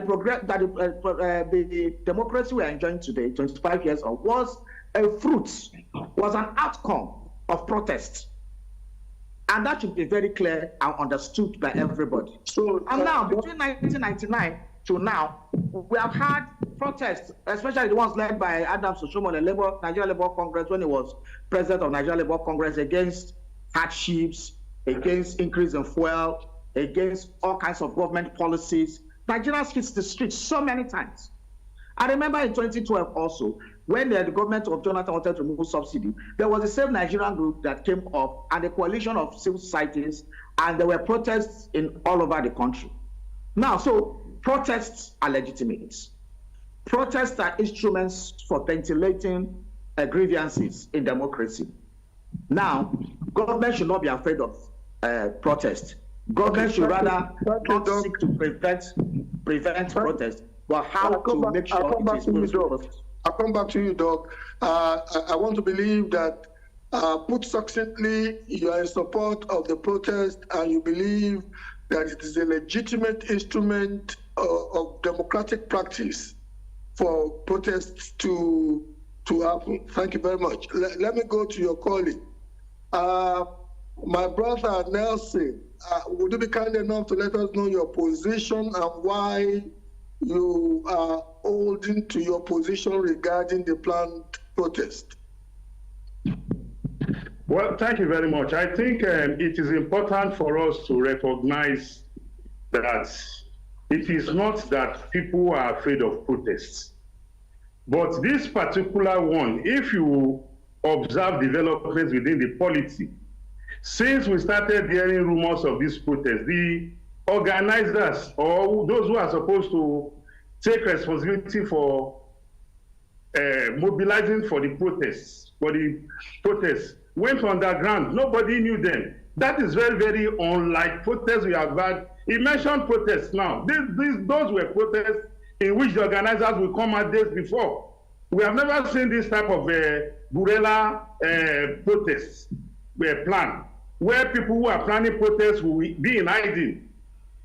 They will be faceless, unknown, only for them to start emerging from their underground 2-3 days to the event. And a lot of Nigerians are still being haunted by what happened in October 2020, the EndSARS protest, where this same side came up, even when the government said we are going to dialogue, they said, no, we don't have any leadership. We will continue to hold our protest. Some persons have told us that if we protest for 30 days, United Nations will take over Nigeria. So you can see clearly that these protests as much as I'm a product of protests, and I support people protesting, even if you want to protest against your wife, if that is within your rights. But don't infringe on my own rights in the course of exercising your rights, because where your right stops is where mine begins. That is what we are saying. You are free to go on your protest. It's within your rights. But don't infringe on other people's right to life, to businesses, to free movements. Hold your protests in a place where those who are not part of your protest can go about their legitimate business. But when you start hearing words like, oh, we are going to shut down Nigeria, like a young man was arrested in Plateau State who posted a video on TikTok. They will burn police stations, will burn army barracks, will burn petrol stations, will burn banks. You can imagine when people who are claiming to be going to hold a protest start using such languages, you become wary and worried that this is uncivilized. When we organize protests, we mention our names, we even give ultimatum. And on the day of the protest, we are there, you see us. Okay. We don't hide behind the finger. Mr. Kujimi, let me go to your colleague, Doc. Dr. Igboke, it's looking like the government, indeed, the spokesperson of the president said day before yesterday that they were not in any way, shape, or form against protests, and that they believe that it is the constitutional right of those who want to protest that they can protest. However, in the backdrop of the point that your colleague just made now, that this seems to be a protest that is being that originated from a seemingly cloaked environment or movement, that people were originally not surfacing as the perpetrators or the organizers of the protest, and in the backdrop of EndSARS, the unfortunate ending of EndSARS, and what we have seen happen in Kenya, do you still hold on to your position that the protest is a legitimate constitutional right, and even if there were say misgivings about the nature of how it's been organized, it should still go ahead? Firstly, I want to correct an erroneous interpretation. I think people are just being clever by half. There's a difference between protest and riots. When somebody comes out and said, I want to burn down police station, but that is a riot. That is an insurrection. It is not a protest. Protests are not violent. It is people, either state actors or infiltrators or the people reacting, that make it riotous. So let it become very clear about using of concepts here. Riot is not protest. So what my colleague is talking about is riots, where nobody is backing a riot. We are talking about protests where people come with their banners, expressing themselves, saying that, okay, we don't want hunger in the land, speaking to the government, delivering letters and the rest. And it's not also true that these people are faceless. In the past 2 weeks, we have received endorsements. They're all over the news. Different groups, different CSOs. Some saying yes to protest, some saying no. So why will somebody say they are faceless? So many groups have endorsed the protest and said they are going to join. And that these people are coalitions and CSOs. Why some have said they are not going to join and urge people not to join. So we have to look at both sides. And then when we also talk about protests, we have what we call intelligence services in Nigeria. We have the DSS, we have the NIA, we have a lot of, even the police have its own intelligence, and the military and everybody. No, what we do is that it is the work of intelligence to be able to detect and beforehand who are those that are trying to make a protest to become a riot. Because a protest is not a riot. A protest is not an insurrection. So with intelligence gathering, we'll be able to do, that is what the civilized countries do. You take out those who want to cause the protests to become riots. And that is the function of intelligence gathering. And then these things can be done easily by our security agencies because they have all the equipment. We have empowered them constitutionally. They listen into conversations. They can do all those things. They can tap. They can do all kinds of things. So intelligence can take care of that. What government needs to do is to actually bring out modalities of how to say, okay, government can say we don't want people moving around the streets because it may be hijacked by hoodlums, by fifth columnists, by infiltrators who are like the young man who was arrested who's talking about burning down things. You'll find out that if such people infiltrate the protest, you'll find out that then these are the people that will turn it to a riot. Therefore, you don't allow those. So you can say, let's bring out parks, like the Eagle Park, like the different parks. There are different parks in different cities in Nigeria. Okay, if you want to do like Roe Park in Yaba, they are different. They're also in different parts of the country. You can say, okay, restrict your protest here. You can have all you have.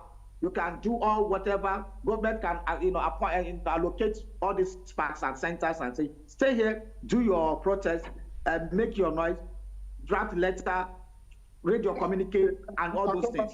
Then that can be taken. But saying that people will not protest in a democracy because you are insinuating that there will be this, there will be that, there will be that. It's not a function of democracy. The work of the military and paramilitary and intelligence agencies is to ensure that protesters are protected and that protest doesn't turn to riots. I'll come back to you, Doc. Mr. Kujimi, as a veteran protester yourself, and you know whether he deliberately wanted to praise you and some of the groups you belong to, he had earlier said that you people are quite tested in the area of protesting. You would ordinarily agree with Dr. Igboke that protest is different from riot.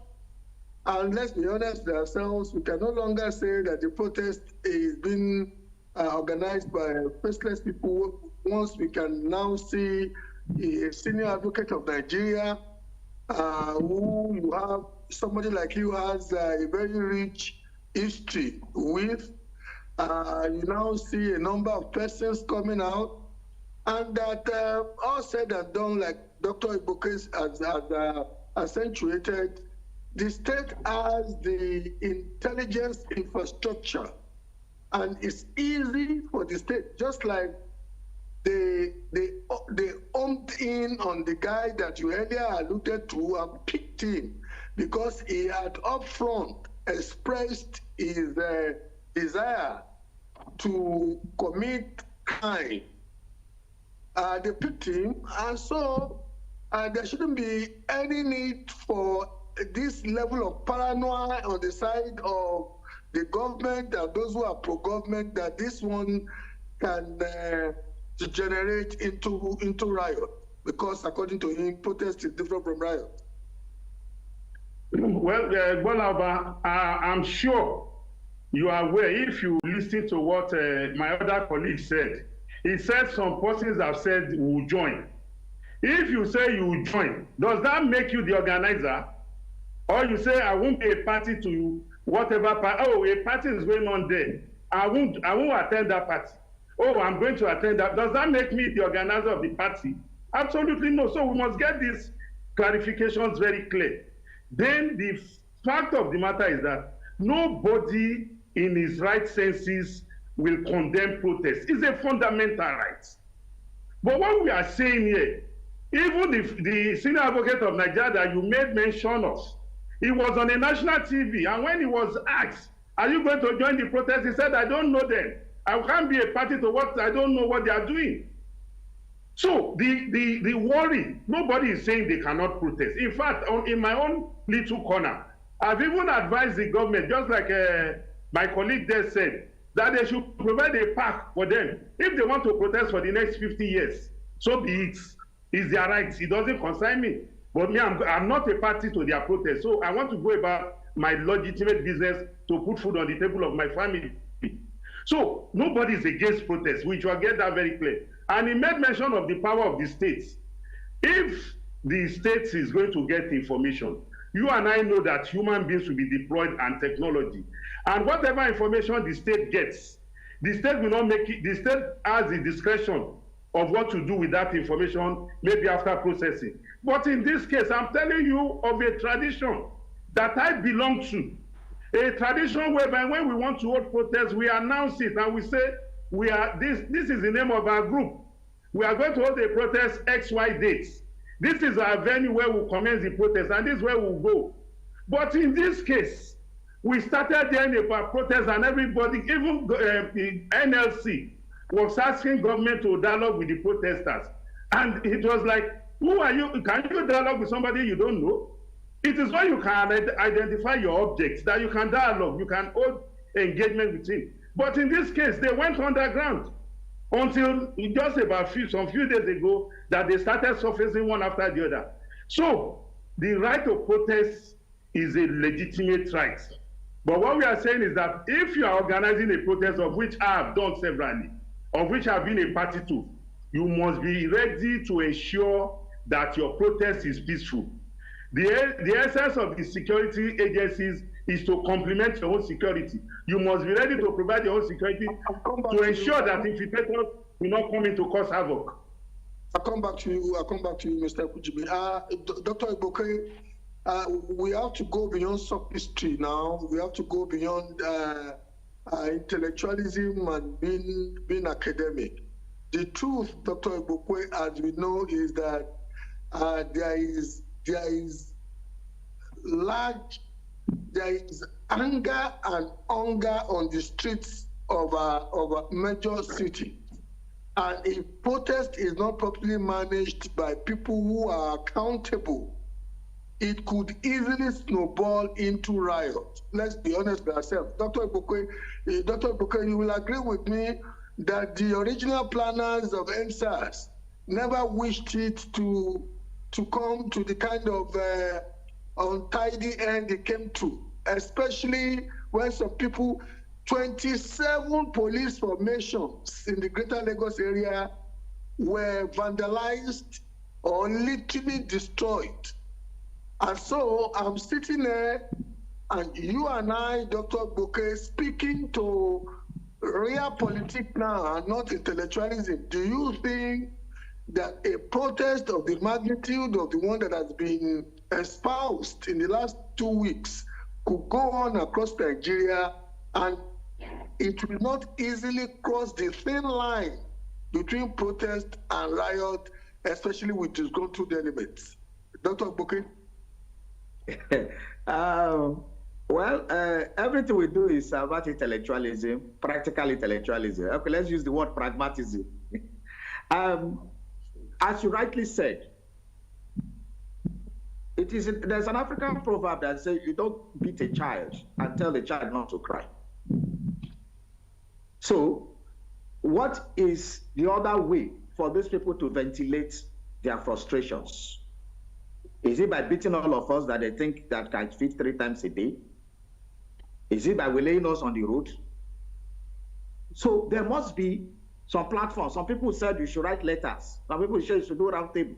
Which in some respects, as you said, which in some respects is already happening. Because come to think of it, I want to believe that the high rate of criminality, high rate of kidnapping, high rate of all these insurrections and this thing may not be too distant from the fact that some people have seen themselves to be hopeless, and they just want to inflict harm on those they perceive to be better than them in the society. Am I right? Okay. Yeah. These things are expressions of frustrations. And that is why we said, okay, instead of saying, don't do it at all, I would have wanted a situation where the Nigerian state would have said, how do we manage this?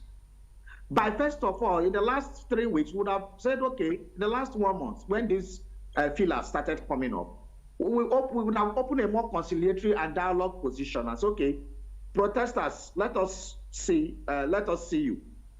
Let us have your dates, as my colleague has said. Let us have your plan. Let us have your routes, your map. Where are you going to? Where will it take place? Okay, don't do this. Let's do this. But what were we having? We were having threats. We are having people say, oh, we have foreigners want to invade the land. These are old stories we always hear. And we heard, even when the court has said that we don't need police permits to congregate, they still say that you need police permits and all those things. These are the kind of sophistry we have been hearing from the other end. There was no effort, as far as I know, to say, okay, identify yourself, come forward, let us dialogue with you, let us talk, let us know where it's possible. The state governors themselves have also said, some state governors have also dialogue with their people. It is even more at the state level, where they have dialogue with youth, talk with market women, talk with people, and they have gotten the assurance we won't be part of it. The same thing we expected at the federal level, to say, okay, dialogue with civil society organizations, call them and say, are you part of this? If they are not part of it, can we identify those who are behind it? And let me say something. We cannot, my brother said that how they used to do it, See, we have to be careful how we handle the Gen Z generation. We have to be very, very careful, because this generation, there's a disconnect between us and them. They are not wired the way we are wired. Protests now are more organic than formal, where you write letter and all this. They have the Twitter. They know how to coordinate themselves. Digital life is faceless. Digital life is not. It's very, very virtual.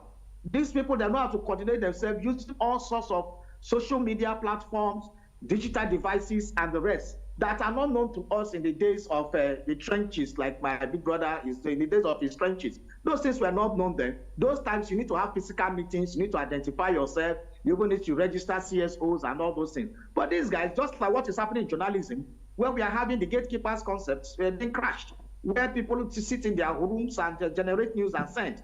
Unlike the traditional gatekeeping concept. So we must move with the tide. And the government must also move with the tide. Deploy technology and see how they can also use technology to be able to find out who are the organizers and engage them.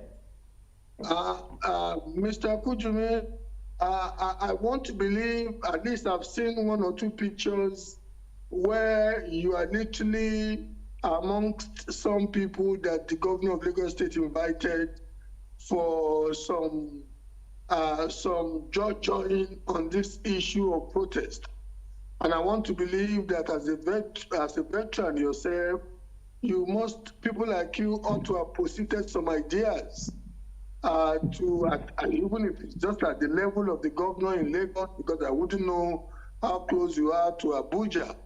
But like Dr. Igboke just stated now, some of you people trading ideas with how these seemingly faceless protesters can be effectively engaged with a view to dousing the anger and maybe taking the wind off their sail. Because as it is now, it does seem that some of them are digging in. They say they're claiming to want to resist whatever they believe the government is going to do to stop them from protesting. How would you want to respond to that, sir? Well, Balaba, I want to quickly respond to what I think Dr. Igboke. He said the protest organization now is organic, not like in our days. But I want him to recognize that we're a society governed by laws. And no matter what you do, no matter how organic you want to organize yourself, you must be ready to conform with the rules of engagement, or else you run into trouble. We saw the way the organic organization of protests ended with the End SARS protest in 2020, where there was arson, where there was rape, where there was cannibalization of security agencies, where police stations were attacked, burnt, arms and ammunition looted. And somebody will come up and tell me, oh, they are not, those ones are not protesters, they are hoodlums. How do I differentiate between a protester and a hoodlum? The so-called hoodlum, is he not a human being? Just like the protester? So if you are pampering this generation without telling them that, look, this is how a society runs. A young man will wake up, he will see Dangote having a private jet. He has not worked for 1 naira in his life. He will be envying Dangote that I want to ride a jet in the next 2 years. So what sort of society is that? So we have a role as leaders and elders to mentor these children to realize that the society runs by process. At a point in time, you be a kindergarten, you become a teenager, then you become an adult and you get married, and you start having children. And if God spares your life, your children also have children and you become a grandparent. So we must be ready to educate these children or this Gen Z generation, like you are saying, because we all have them in our homes and we have to play that role. Then talking about the engagement with the Lagos State government, yes, we were invited for a stakeholders meeting as part of the dialogue session by the states to talk to actors. The state governor told us that they've held meeting with market people. They are going to hold with the transport unions. They are going to hold with the local government chairmen and councillors. That they have the mandate of Mr. President to meet with the spectrum of the society. And at our own meeting, we gave the government some advice. And we got that message from the government that, look, this is the situation we are all passing through. Times are hard. It's affecting everybody, both the rich and the poor, you know. But the reality of our situation is that we need to maintain the peace in whatever we do. Even if we are going on a protest. Nobody has said nobody should go on a protest. But what we are saying is that maintain peace. Some elders have said don't go on a protest. It is not out of place for an elderly citizen to tell a young man, don't climb a tree without a rope that you can fall down. It doesn't mean that even if you're an expert in that field, that you could not have an accident. That's the role of elders in any society. They will admonish you. So in this case, we have passed our own recommendations on what needs to be done, because majorly what is fueling anger in the land is the cost of living. And we can see the efforts being made in some areas, and we are asking that more needs to be done. So we know the feelings of our people because we are on the same page with them. And it is our responsibility to take our message from the grassroots to the government, because we are the voice of those people who don't have that opportunity that some of us have. I'll come back to you. Let me get to Dr. Ogboke. Dr. Ogboke, your colleague is of the opinion that we must not sustain the delusion of these Gen Zs. We tend to be ascribing too much to them. The one that we witnessed during NSAS did not end well. What we have seen in Kenya ultimately is very, very disturbing because it has ended in just about the same way NSAS ended. Major destructions, no much progress. The man ostensibly disbanded his cabinet. When he reconstituted it, about 70 to 80% of those he ostensibly sent home, he re-engaged, and now everything has died down. Is this what the protesters will be aiming for too in Nigeria? And the degree of economic damage that were caused innocent entrepreneurs, especially SMEs, during NSAS. How would you respond to that? I will interrogate that issue with a rhetorical question. Why is it that always when there is protest in Africa, that's where you see a lot of violence, a lot of killings, a lot of destruction? But most of the time, when you see protests in the West, even in some parts of East, eastern part of the world, you don't see all this kind of violence. Was it in Hong Kong? Dr. Ogboke, I beg to disagree. You need to look at some of the protest reels from the rest of America towards the end of Trump's last tenure. You need to look at some of that was not a protest. The people that stormed Capitol Hill was not a protest. Even before that, all the protests in some of these Rust Belt states where people were even killing themselves. My brother, protest anywhere in the last 10 to 15 years, especially in the West, has been more inclined to violence. You want to quickly do a cursory examination mentally to just review what I'm saying, sir? Well, that is also like yellow vest protest that happened in France the other day. It was the way the state handled it. Macron was talking tough, and the police came up with brutality, and some people were killed. What did the people do? They wore yellow vests, and some of them, because of the increase of petroleum, diesel costs, and other gas costs, they went on. The truck drivers blocked the road and were making their protests known. The next thing, the police came in, and some people were killed, and it went out of hand. So most of the time, it is always the response of the state actors that trigger of violence. And as we have said, if we do more of proactive and preventive measures, some of these things will not happen. But when you now said, don't protest, it is not possible for human beings in a democracy not to protest. Now, what we are going to be looking out for is how. Are they saying no protest, or they're just saying the protest should be within the context of the law? We are saying because of the fear of protests turning to riots, that protests should not hold. That is what the people who are saying no protest are saying. That is the point. And we're not saying that the people, like my big brother Alujimi, when they were going towards the bullets of Al-Mustafa during Abacha's time, they knew that they knew they could end their lives there. They still went out to protest.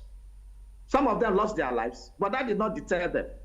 So what we are now saying is that what cause is the protest for, and how do we guide the process? And that is like the engagements the state governments have been making. I'm not saying that engagement at the federal level. I said it earlier before you said it, that there were some state governors making some engagements. I'm not seeing it at the federal level. All I see is, tough talk, stand rhetorics, and the rest. And that is where the issue lies. Whether we like it or not, the generation we have created and our children is different from what we inherited from our parents.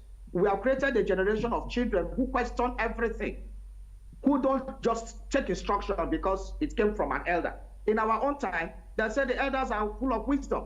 But over the years, the elders have disappointed in Africa and turned Africa to a pariah continent. Therefore, the youth we have trained interrogate everything. Those days, if they tell you don't do this, we say, well, the elders have spoken, don't do it. But now, it is not true anymore. The elders are no more the embodiment of morality. They are no more the embodiment of wisdom. They are no more the embodiment of honesty. And that is the challenge we are having as a society. And sometimes when we talk to this, so the approach sometimes we use is very wrong. And that is the problem. There is a disconnect between us and the Gen Z generation. And until we start begin to tackle that and not talking down, these people want to engage intellectually. They don't just want to take anything. My colleagues say we have them at home. Actually, we have them at home. Nelson, we are at the point now where, you see, I must ask this question. It's tough and it's unfair to you as a person. With what I know to be your pedigree and your antecedents, fighting for democracy and, although within the context of the rule of law, I am thinking if the government has an asset such as you, it is surprising to me that you people will not know those who are organizing this protest. And let me be very personal with you now. I put it to you in a way that I find it difficult that Nelson Ekujimi, with the network you have out there in the ecosystem, in the ecosystem of democratic activism in Nigeria, that you will not know the people behind this protest. What would be your response to that? If I just get a bit personal, I know it's unfair, but I'm just putting it on. Well, quickly before I respond to that question, I want to correct an impression by Dr. Igboke, and that is that when we went out to protest during our own days, of which we are still on the field, even when we are assaulted by the security agencies, we don't burn shops, we don't loot, we don't attack police stations, we don't rape women on the streets, we don't extort people on the roads. So ours is quite different. Even when we are assaulted by the security agencies on the day of protest one, We still come out the following day because we have a goal that we want the society to hear our message. It is not about attacking policemen, killing them, burning police stations, carrying their arms and ammunition. So go and do what? When we are not armed robbers. So our own protest is quite different from these so-called organizers. Secondly, you asked about knowing about those who are organizing these protests. I will tell you for free. I've seen snippets, but I don't. Yes, I've seen snippets of those. Hold on, I've seen snippets to identify some persons, but I don't work for the government. It's not my responsibility. We have agencies of state statutorily empowered, funded to do that job. So let them do their job. If they need information from me, I will gladly oblige if I have it. But I don't have that fact.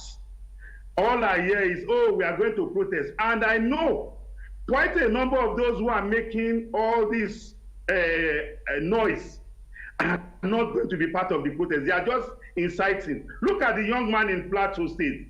He said he was just doing a skit, that he didn't mean it, that his friend told him it will put him in trouble, and right now he's in trouble. There are so many of them like that. Oh, we are going out there, we'll protest. And I've told some of them, we are veterans in protest. If you feel like protesting, go there and join the crowd, but ensure that you respect the laws of the land. The right that you have as a protester is a right that I have as a non-protester. You should not, because you are protesting, infringe on my own right. That is where the battle line, you cross the battle line. And that is the message we are passing to them. Free, go ahead, it's your right. Even if you like, have a party, enjoy, engage the services of a DJ or a musician. It's a free world. It's your right, but don't infringe on other people's rights. That is that. Like I was unfair to your colleague, I think it's about time I asked you a seemingly unfair question. Dr. Bokwe, putting your hand on your chest, do you genuinely believe that at this point, given the socioeconomic milieu of the country, that if an ostensibly innocent protest were to commence, it could not likely degenerate to something untoward? Can you consistently say that at this point?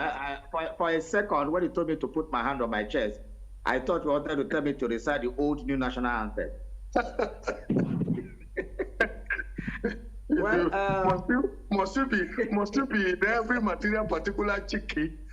Why that backhand again? Well, the issue is that truly there is tension in the land. There is palpitation. There is fear that the frustrations of people, the anger may go overboard. And it is the truth. So what needs to be done have already been started. For example, the issue of engagement is very, very important. Because whether we like it or not, there are cells that coordinate these things. And it's not faceless. Somebody was just like Mr. Lijimia said that the boy in Plateau talked to some friends. There are cells and all those things. So if you have community leaders, the traditional rulers of some states have been engaged. They have gone home to talk to their people. The political leaders, in fact, the National Assembly the other time had to go for a recess so that those people can go back home to talk to their people. These are the engagements to keep to discuss. And at this point, I think also the government, for those who are insisting that we come out or whatever, you can, get like what Mr. Oluchimi said. Let's get a small place, give them DJ, let them stay there in a particular environment, in a park or whatever, and make sure the police is there, the security agencies are there, the DSS, everybody is there to guide the process. That my fear is that if we allow it to spill to the streets for a parade or a movement, that is where the infiltration will come. So even if the protesters have a genuine intention And my fear is that they will be infiltrated if it is allowed to be a procession. Therefore, the way to curtail it is to see if at the local government level, at the community level, at whatever level, they can bring out spaces for them to, sit down, ventilate, carry their plaque, and let them be in a particular entity so that the police and other security agencies can be able to provide adequate security. Okay, and as we say, so that it doesn't infringe on the rights of those who are not joining the protest. And I think that is the most feasible thing to be able to do between now and the 1st of August. Doc, I'll come back to you. Mr. Kujimi, or the other. Good enough. Most of the schools are now on holidays, especially secondary schools. Many universities are on holidays. So it's good for parents also to look out for their children to see what they are doing and what, because the truth is that many of these children, many of these youth are misled. They don't even know the import of the activities they are doing. A lot of them lack media literacy. So whatever they see online, they just, take up the content without even be able to interpret what they say. Like the young man said, it's catching cool. Meanwhile, some other people have, some gullible youth are taking the content and the rest. So protest is not against the state. Protest is supposed to give you an ability to ventilate your frustrations, tell the state your problem and the rest. It is not to go and burn down police stations. It's not to go and attack military people or paramilitary or security agencies. That is riot. That is insurgency. That is not even riot. That is insurgency because you are fighting against the state. So that is not people who are trying to compare protest as that. I think I'm not doing protest any justice. Once it goes beyond showing your placard, singing solidarity song, putting your DJ and showing the government, writing a communique and giving to government and all those things. Once it goes beyond that, then it's not more a protest. It has become to either riots, insurrection, or all kinds of attacks on the state. And parents, the church, everybody are playing a role to ensure that even when there's protest, let it be confined to spaces that can be managed and controlled. Are made available. Is it not important at this juncture that designated places are made available for these people, as we have traditionally? Mr. Femi Falana was saying the other day and was alluding to Hyde Park in London, a place designated for those who have issues to express. Is it not imperative at this juncture that as those guys in Abuja have requested for the Eagle Square or somewhere in Lagos where security can be provided so that law and order will be maintained, just as Dr. Ibuke has suggested?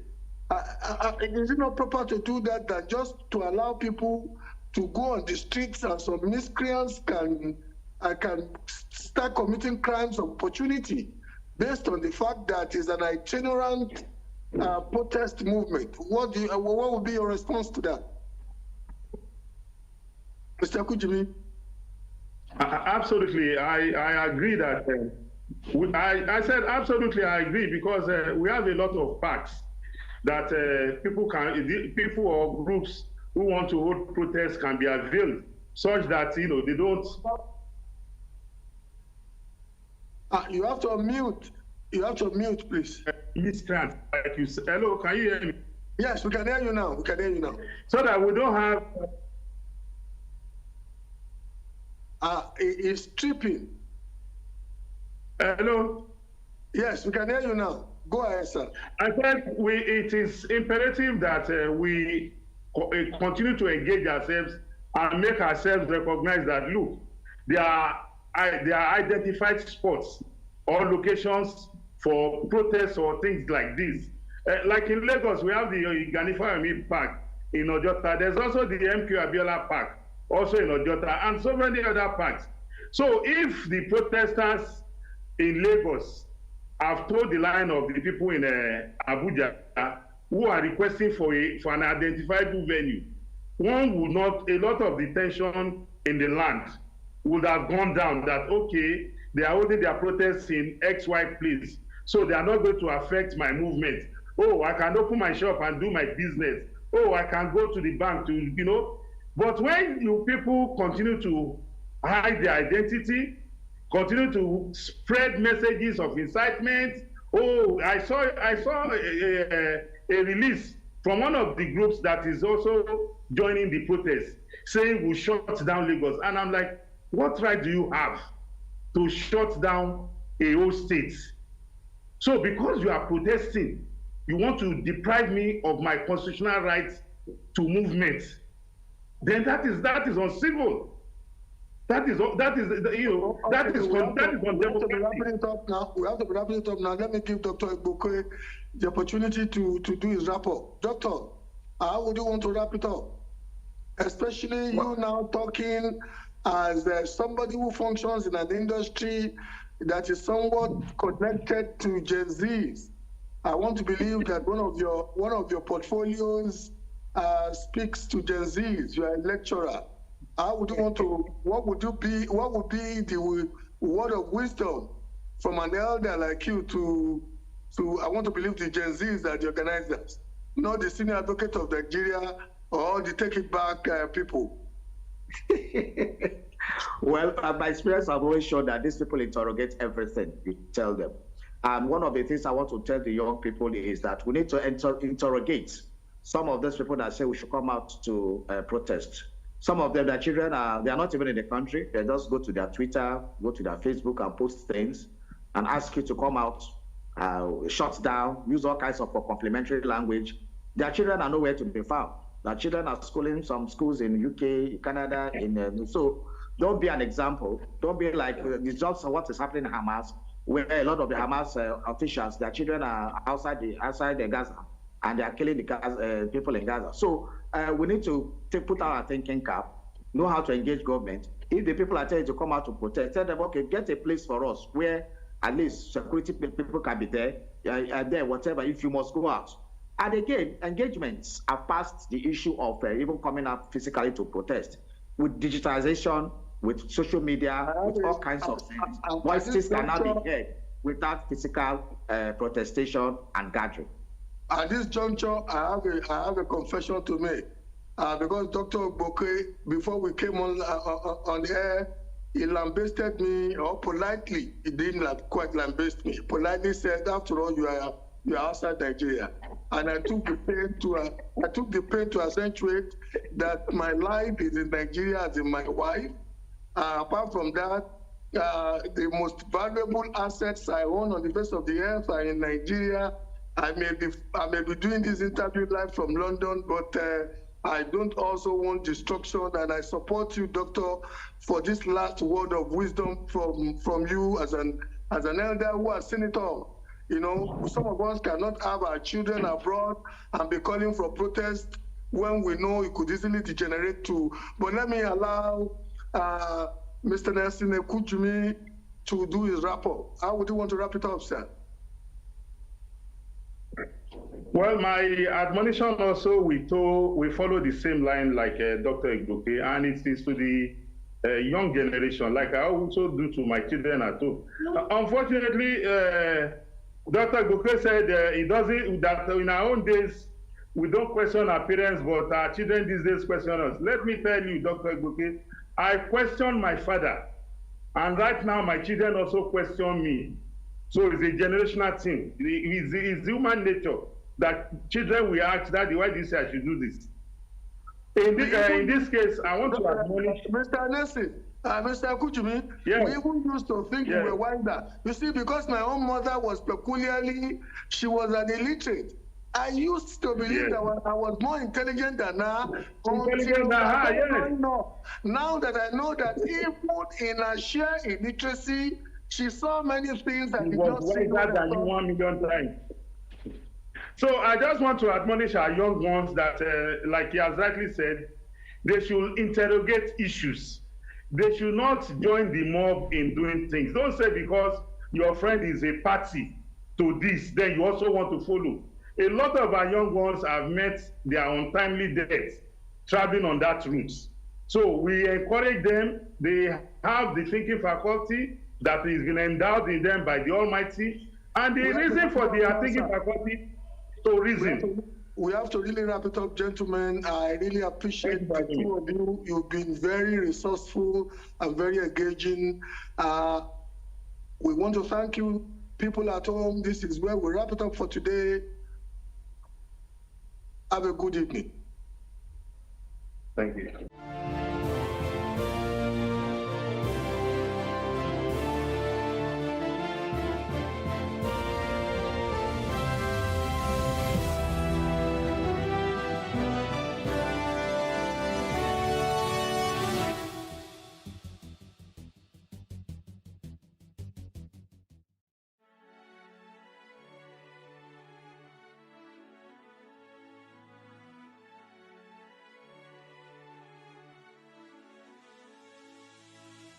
It is engagement we need to have. Those who suffer miscarriages are never taken into account. Members of the National Assembly are also influence peddlers.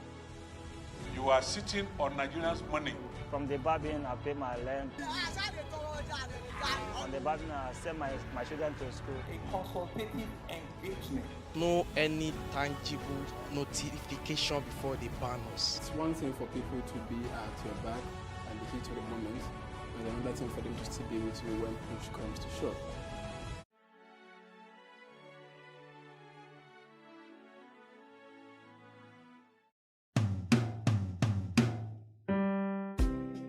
My name is Yemi Shodimu, the son of an Egba chief from Abeokuta, Ogun State, and a mother that hailed from Isalofi in Lagos Island.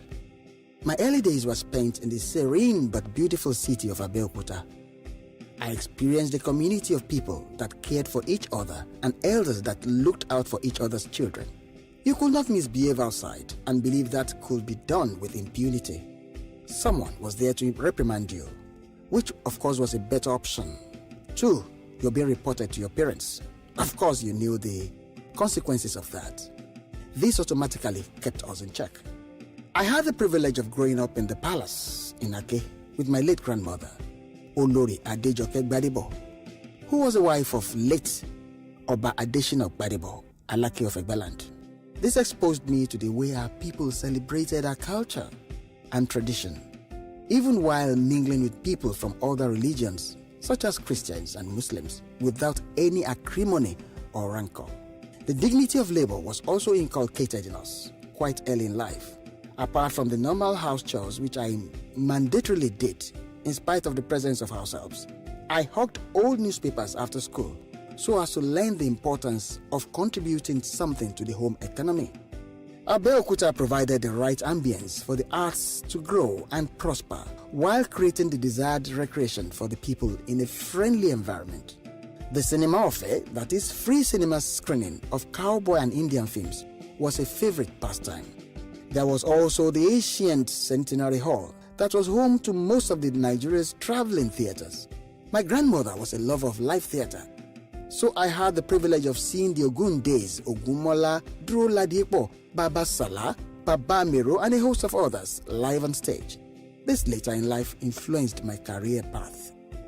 The social celebrations, including family celebrations, could run late into the evening or night without any apprehension about safety.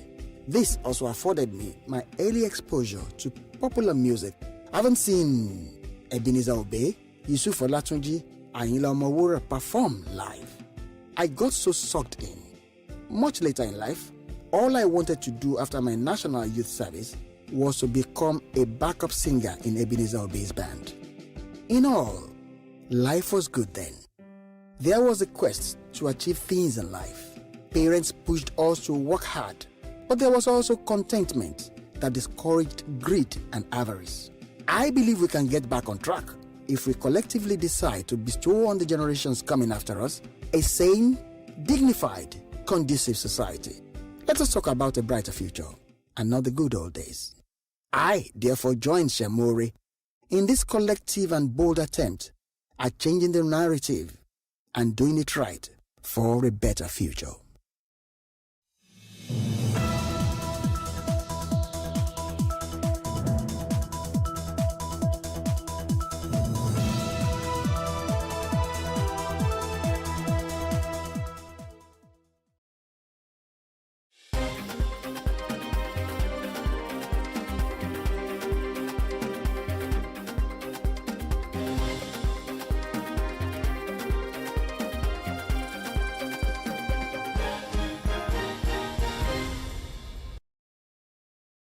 Hello and welcome. I'm Emmanuel Olububukun and this is the news update.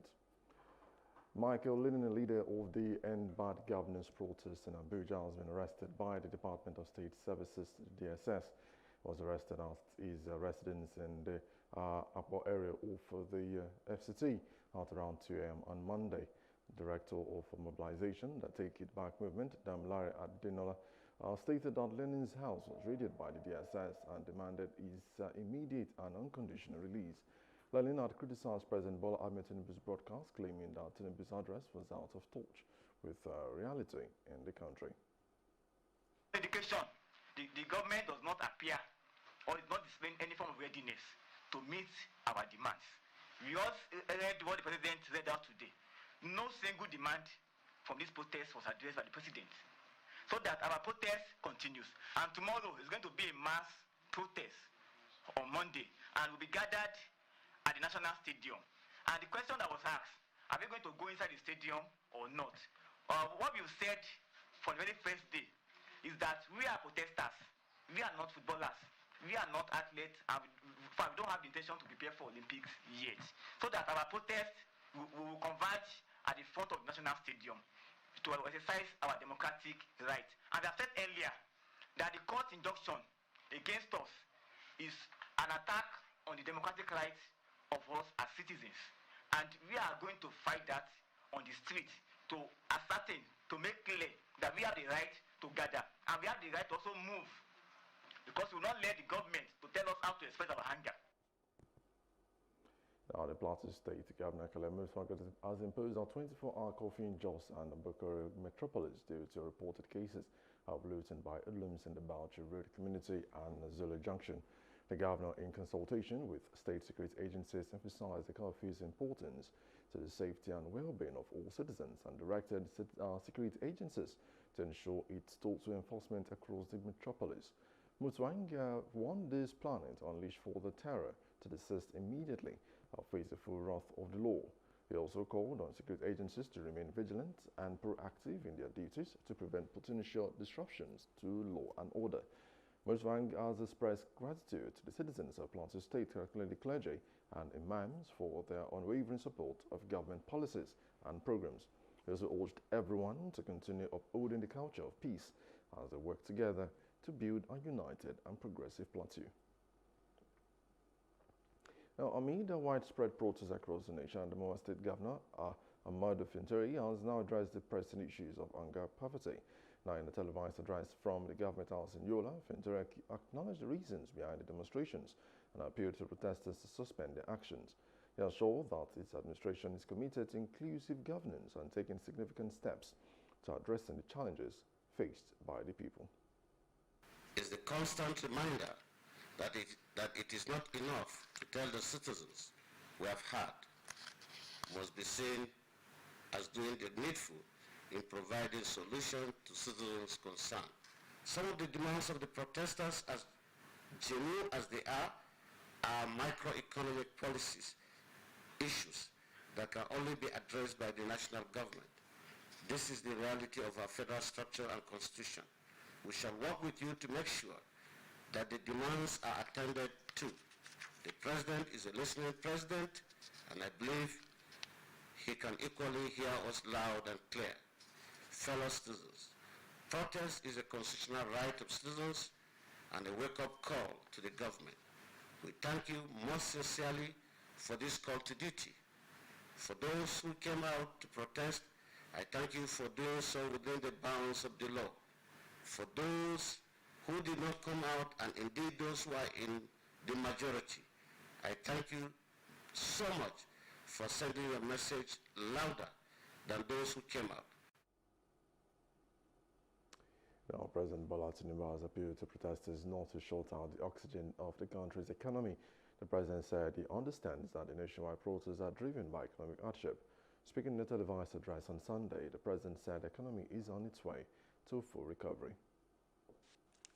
My fellow Nigerians, I speak to you today with a heavy heart and sense of responsibility, aware of the turmoil and violent protests unleashed in some of our states. Notably, among the protesters were young Nigerians who desired a better and more progressive country where their dreams, hope, and personal aspiration will be fulfilled. I am especially pained by the loss of lives, the destruction of properties set us back as a nation, as scarce resources will be again used to restore them. I commiserate with the families and relations of those who have died in the protest. We must stop further bloodshed, violence, and destruction. As the president of this country, I must ensure public order in line with the constitutional oath to protect the lives and property of every citizen. Our government will not stand idly by and allow a few with a clear political agenda to tear this nation apart. Under the circumstances, I hereby enjoin protesters and the organizers to suspend any further protest and create room for dialogue. Former chairwoman of Gwa West Local Government Council, Eunice Mbadra, was kidnapped on Friday evening along the Makurdi-Naka Road, has now been released. Confirming these news to reporters, Mbadra expressed gratitude to family members and friends for their show of love and solidarity, which ensured a quick and safe release. She also thanked the people of Benue State for standing by her during her captivity. With their tears of joy, Mbadra appealed to the youth to engage in more positive pursuits and avoid actions that harm society. Now, the National Drug Law Enforcement Agency, NDLEA, has intercepted 5 shipments of opioids and other psychoactive substances, including promethazine, pentazocine, and also diazepam, tramadol, and morphine, concealed in clothes and items intended for export to the United States and the United Kingdom. The seized drugs were discovered at a logistics company in Lagos on July the 29th, 2024. The seized consignments totaling 8.5 kilograms were seized by 2 suspects, Elami Sunday and Leko Atoyebi, at the Murtala Mohammed International Airport. NDLEA seized multiple consignments of illicit drugs from a courier firm in Lagos, concealed in tiny tins of Cerelac baby food and as a clothes. The psychotropic substance, which has a total weight of 18.5 kilograms, was found in 6 cartons of tins of branded Nestle Cerelac baby food. Now, as Nigeria's economy dwindles, our citizens are grappling with the resulting hardship and looking to the government to alleviate their sufferings. That's on Street Views. To take a listen.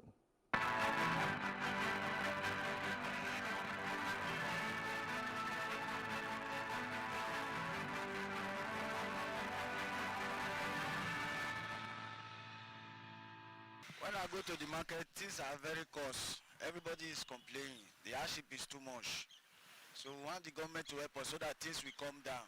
When you have small money now you want to eat, you can't eat something that can bellyful you. That's why people want to protest. When things come down before that Monday, nobody will come out to protest again now.